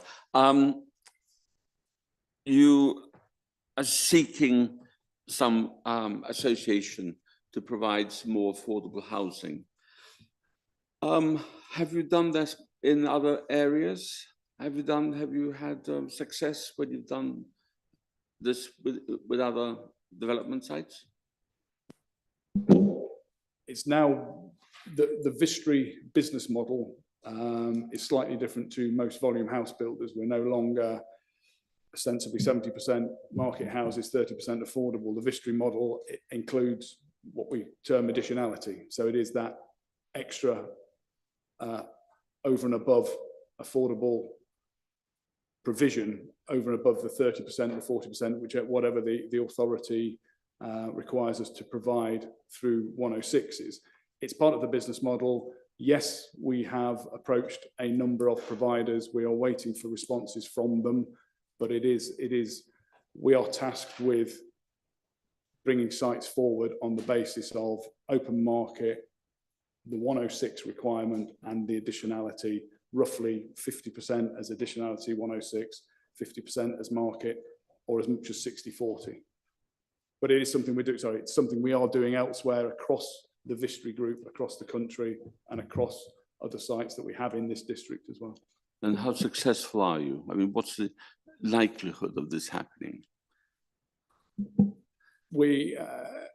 It's down to the interest we can generate from other RPs and PRS providers and the like who are out there, who are interested in not only the district, but the specific site within the district. But we are successful in providing, as I say, it's the business model. It's what we are tasked with doing. It is what we anticipate for this site. Hence, in part, not only to meet future home standards, but the RPs, the PRS providers want future-proofed houses effectively. They want the solar panels, they want the PV and so on and so forth. So we are moving in that direction. The previous scheme was a market-led site. This one will be partnerships. Excuse me, this section is for members just to ask quick questions and get yes and no answers. Thank you.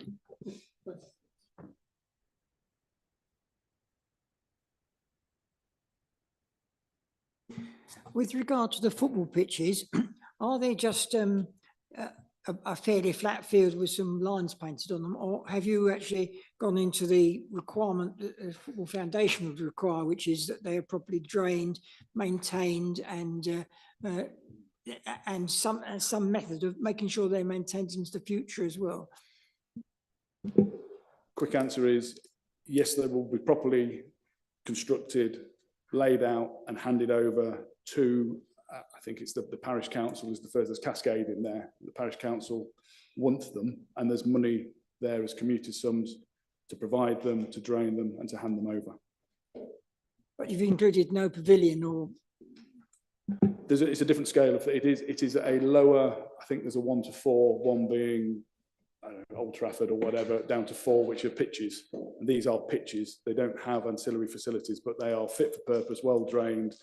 And they are, I think they're junior and a kickabout pitch. They're not full-blown adult pitches. There's a specific requirement in the 106 that we will have to accord with. And just to follow up, and they will be able to be water connected, electricity connected if necessary for lighting or whatever? I don't believe there's a requirement for water and electric future floodlights or anything for the pitches. The burial ground will be a different matter. We'll have to get certain elements and facilities to that, but the pitches are drained, grass lined posts pitches. They're not a full-blown training resource for a local team, if you like.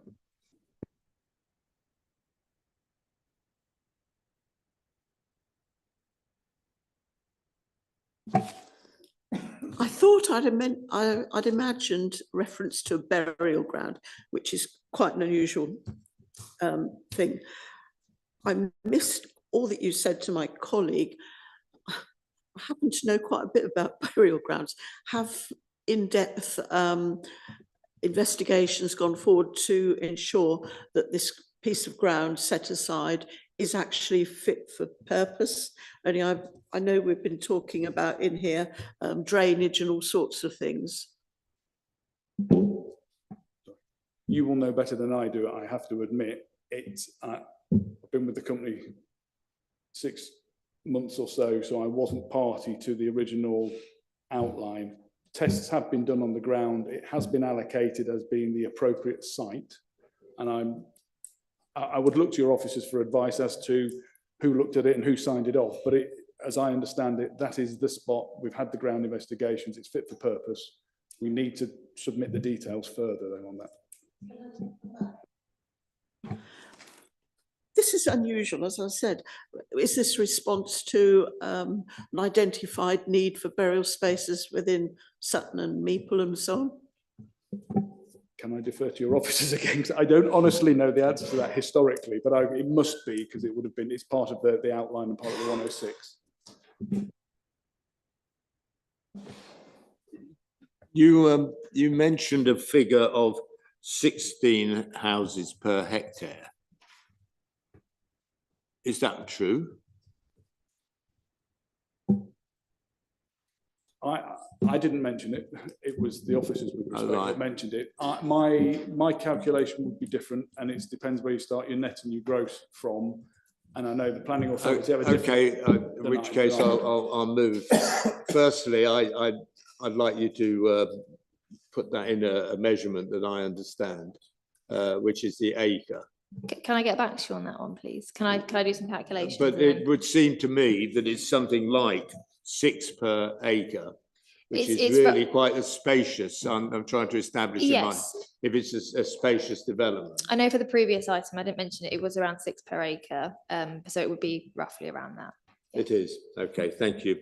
Councillor Whelan. Just looking at the plans here, you've obviously got provision with football pitches and everything else. Are there no other plans for any other play areas? Yeah. I don't know whether it feeds back to.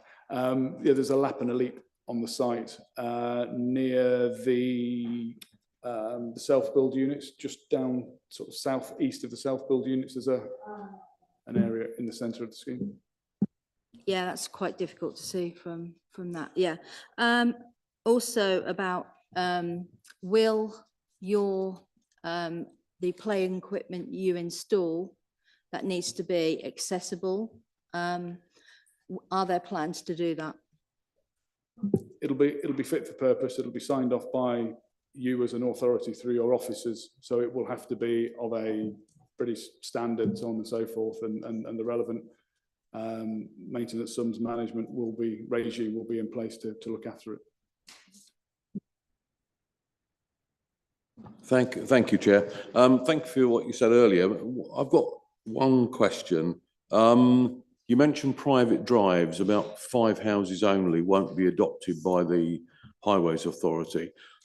Is this a growing trend amongst developers? Because it's building up, admittedly, there's not going to be a great deal of, if it's 5 houses in a cul-de-sac or whatever, there's not going to be a great deal of traffic movement across it. But eventually that road's going to wear out, and it's then incumbent upon those individuals.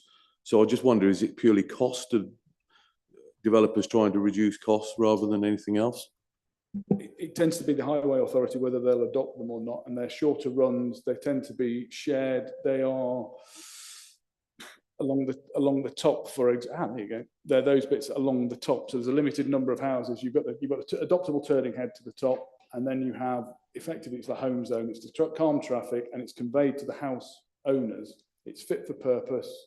In fact, we go about 20% over and above an adoptable standard because of the bin lorries and so on and so forth. We'll track over the top of them. So they're all tracked, but they are robust enough pretty much not to need any maintenance. That's the idea, but they are conveyed to the home owners. So they are maintained at private expense rather than public expense, because the county council won't take them in the first instance. Okay, thank you for that. I might ask that question elsewhere. But so are they effectively private roads then, if they're not, or yeah, owned by the residents along those? Oh, okay, thank you. It's right of way, but it's owned by the residents. Okay, thank you for that answer. Okay, thank you very much indeed. I think that's everybody sorted. Councillor Trapp, did I by any chance stop you when you're in the middle of something important? No, nothing important. Thank you. Always. Thank you. Officers, have you anything you'd like to say to fill in now? Thank you, Chair. Just a minor point on, there was a couple of points regarding contamination, the burial ground. There are conditions on the outline consent that requires that land to be investigated prior to works commencing on the burial grounds. So there'll be controls there in that respect. But having said that, there has been, as referenced, a contamination assessment of the site, which generally places majority of it at very low risk. There's only a small area in terms of kind of the existing agricultural buildings in the southwest corner that require slightly further investigation, but apart from that, they're generally low risk. Okay, members, questions to officers? And then, if not, we're going to go into debate. Question to officers. A number of questions.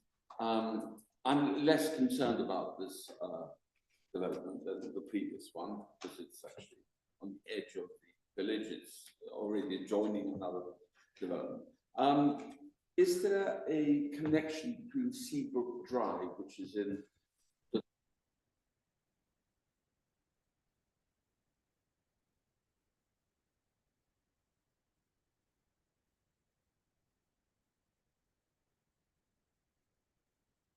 So you're talking about kind of the little curved loop? Yes. That one? Yeah. Yes, so there will be, and there's also it's currently earmarked as emergency route only, so it won't be vehicular, but it'll be kind of pedestrian and cycle for that. Yeah, it would only be used in emergency for vehicles, and yeah, and there'll be bollards there to prevent vehicle use. The other one is I'm not sure about. How does it get on to the Meeple Road, to the A142? I know it goes along Meeple Road. Is it the same access that we came through on the bus on the coast today? No, so you went into phase 1. I shall show you. Sorry, using one. So you in there, it's not particularly helpful, is it? It's not showing on the screen. Let me see if I've got a better one. Right, it will be up here.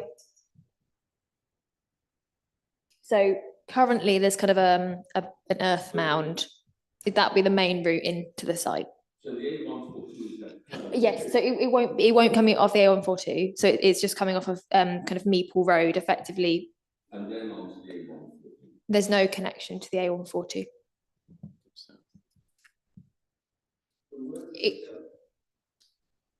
So it's, Go south. yeah, go south. Yeah. Down to Ely Road. Oh, so you're talking about main routes in? Yeah. Yeah, so you come in from Ely Road and you'd go up. Yeah, sorry, yeah. Thank you very much. I have another question.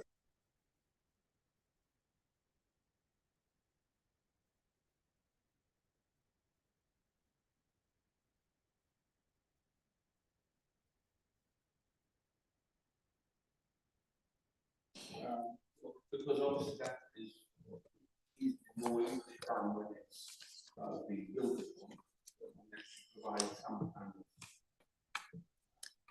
not enough at the moment, but at least available that being connected in one village.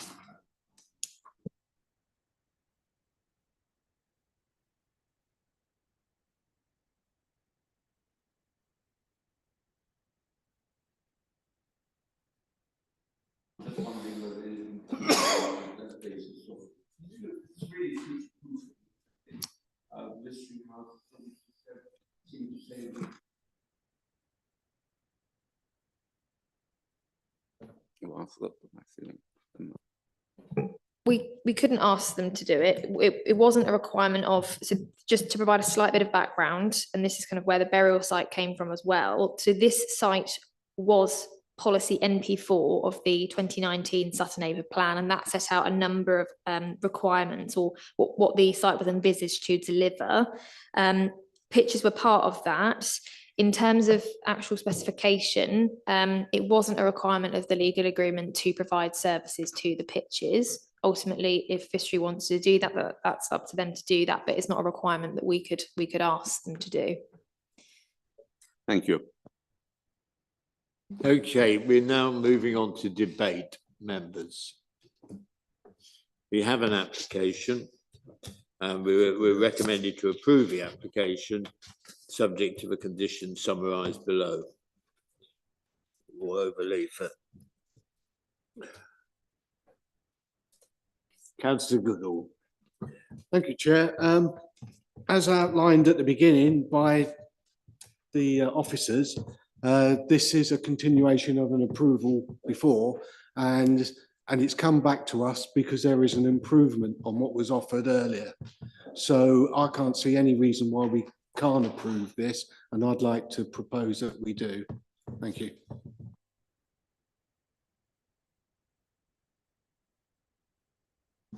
I would be happy to second that.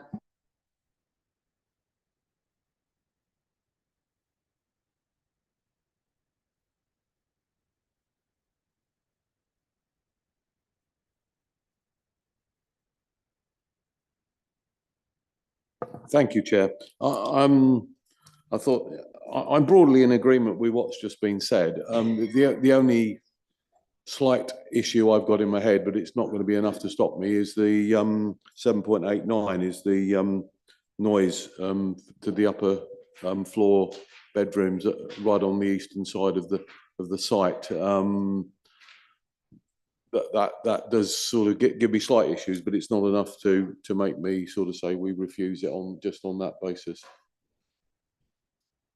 Yes, I think Councillor Sharp, I think it's one of those things that it seems in the 21st century something a little bit archaic to have a system like that, and I don't think we really appreciate it. But I suppose what the officers are saying here is we're looking at this as a matter of scale, and there's 164 dwellings being built, and 3 of them have got mechanical ventilation.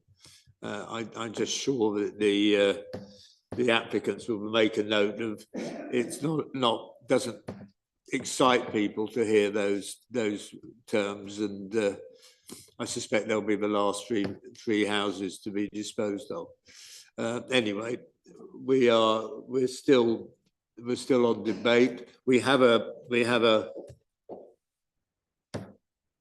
Councillor Trapp. Nice to hear from. Well, I'm sorry that you're denigrating as air ventilation like that, the mechanical recovery. I'm actually trying to incorporate it in the house I'm trying to build, because it's going to be a passive house. So it can be actually of value.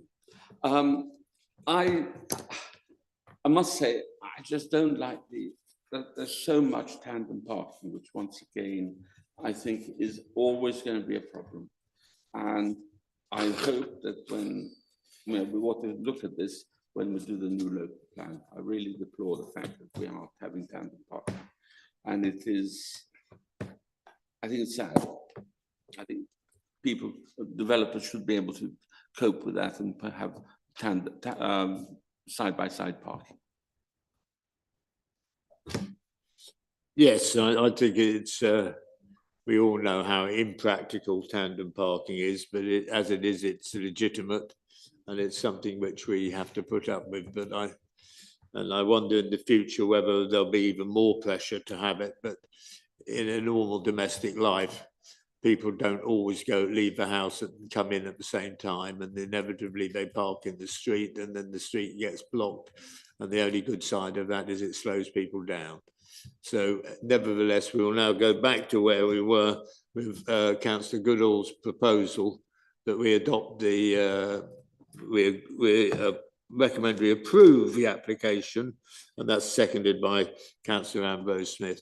So we're going to the vote now. Anybody in favour of that, please raise their hands.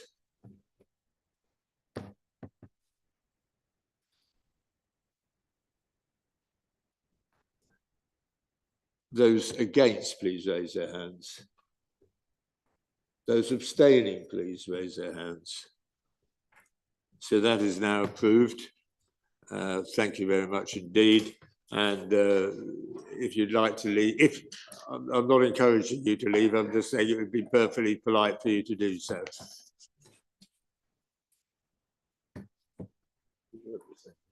Yes. I think a comfort break has been requested, so we will have 10 minutes till 4:15.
Thank you, Chair. Good afternoon, members.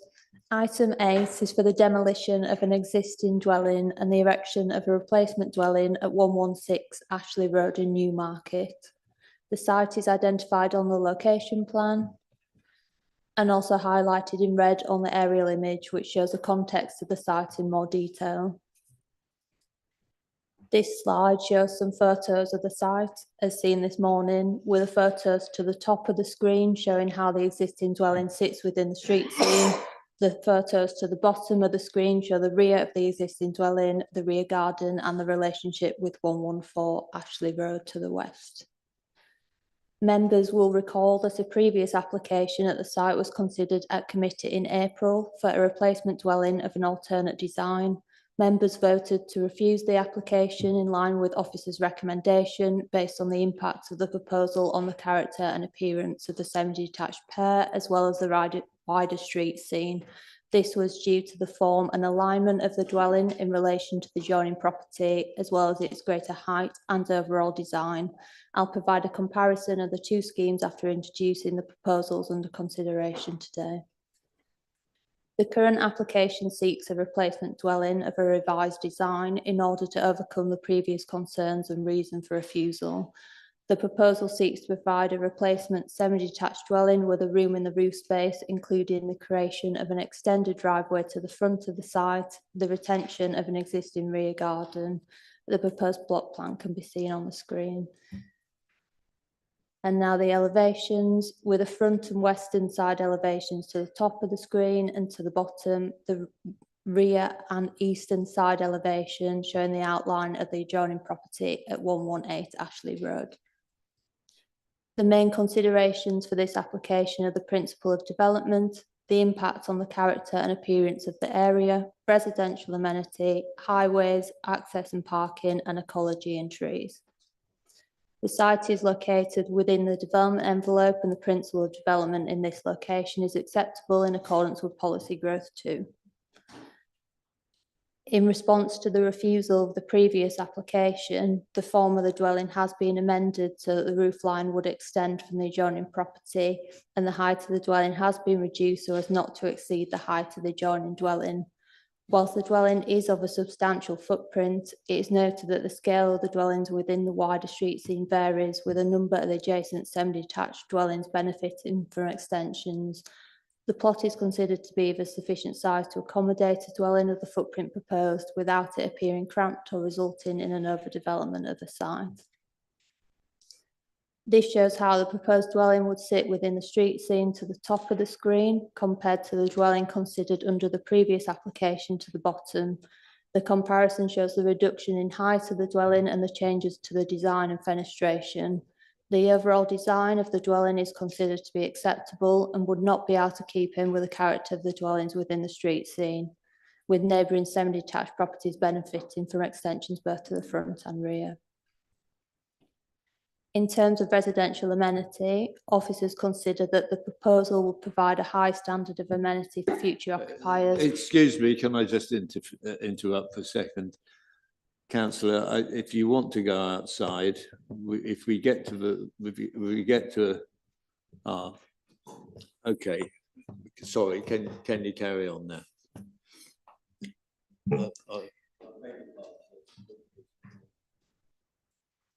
Officers consider that the proposal will provide a high standard of amenity for future occupiers and will not result in harmful, overbearing or overshadowing impacts to the adjacent properties due to its form and positioning on the site.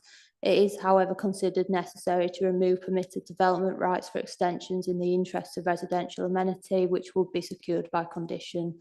While some openings are proposed to the side of the dwelling, it's considered the nature and placement of these openings would be sufficient to prevent harmful overlooking towards 114 Ashley Road. On to other matters.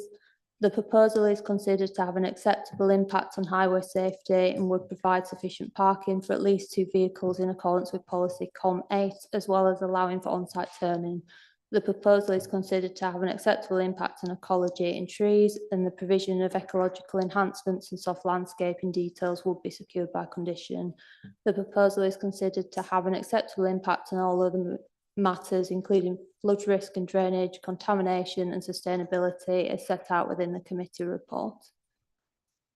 The proposals are considered to have an acceptable impact on the character and appearance of the semi-detached pair and wider street scene in accordance with policy ENV2 of the local plan, addressing the reason for refusal under the previous application. The proposals are considered to have an acceptable impact on all other material considerations, including residential amenity and highway safety. Members are therefore recommended to approve the application. Thank you, Chair. Well, thank you very much indeed. We haven't got any speakers, so members, is there anything you'd like to ask the officer? Councillor Trapp. In your elevations, there seems to be, well, or at least the one I've got here is good, seems to be double roof lights. And I can't see where the other roof lights are. So it's the one that shows the plan view. There's double ones there. But there's only sort of seems to be signal ones. I'm not sure. Because they're sitting in a valley, John. What? They're sitting in a valley. Are they? All So right. what you've got there, the back of that property, if you can, Olivia, if you can bring up the rear elevation. You see on the See, plan so there, they're north and south. yeah, so they'll be on either side of that, and the reason you Okay, can't fine, see thank it you. obviously is because of the other. Okay, thank you. So we've already moved on to debate. So members, Christine Ambrose-Smith. I was really impressed with the latest design before us today, and I think that that will be a worthy replacement. It appears to give additional living space, and I think it will fit in very well during along the roadside. So I would be quite happy, and I'm jumping the gun to offer to sorry. Are you Propose, that's the word, propose that we difficult old accept, word, isn't it? propose that we accept the officer's recommendation. Okay, I'll make a note of that. Any other comments? Councillor Brown. Thank you, Chair. I was one of those who really didn't like the previous application when I thought we refused it on sound grounds. This is much better. And I'd be more than happy to use an equally difficult word and second Councillor Ambrose-Smith's proposal.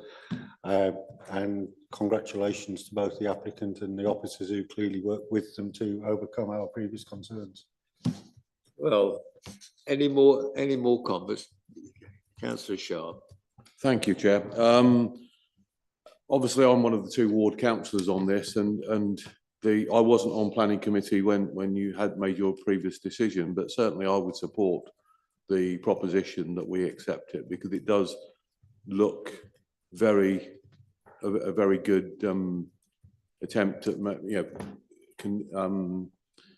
sorting all of the issues that the previous application got refused on. So yes, I would be in support of it. Just to support this and to say it's jolly good the way that the planning department and the applicant have worked together to produce an acceptable design, and I think it's a very good plus point. Yes, I think there's a credit to the planning department and working with and coming to a successful. Well, we don't know. It may not be a successful. We don't know. Councillor Whelan. Yeah, it's a lot better design than what it was originally, and yeah, I'm quite happy to support that. Okay, well, it appears that we're coming to a vote now. And so will those in favour of accepting the officer's recommendation, please raise their hands. So that's unanimous, so that has been approved. And we'll now move down to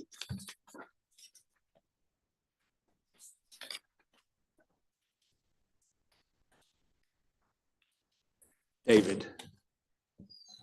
Thank you, Chair.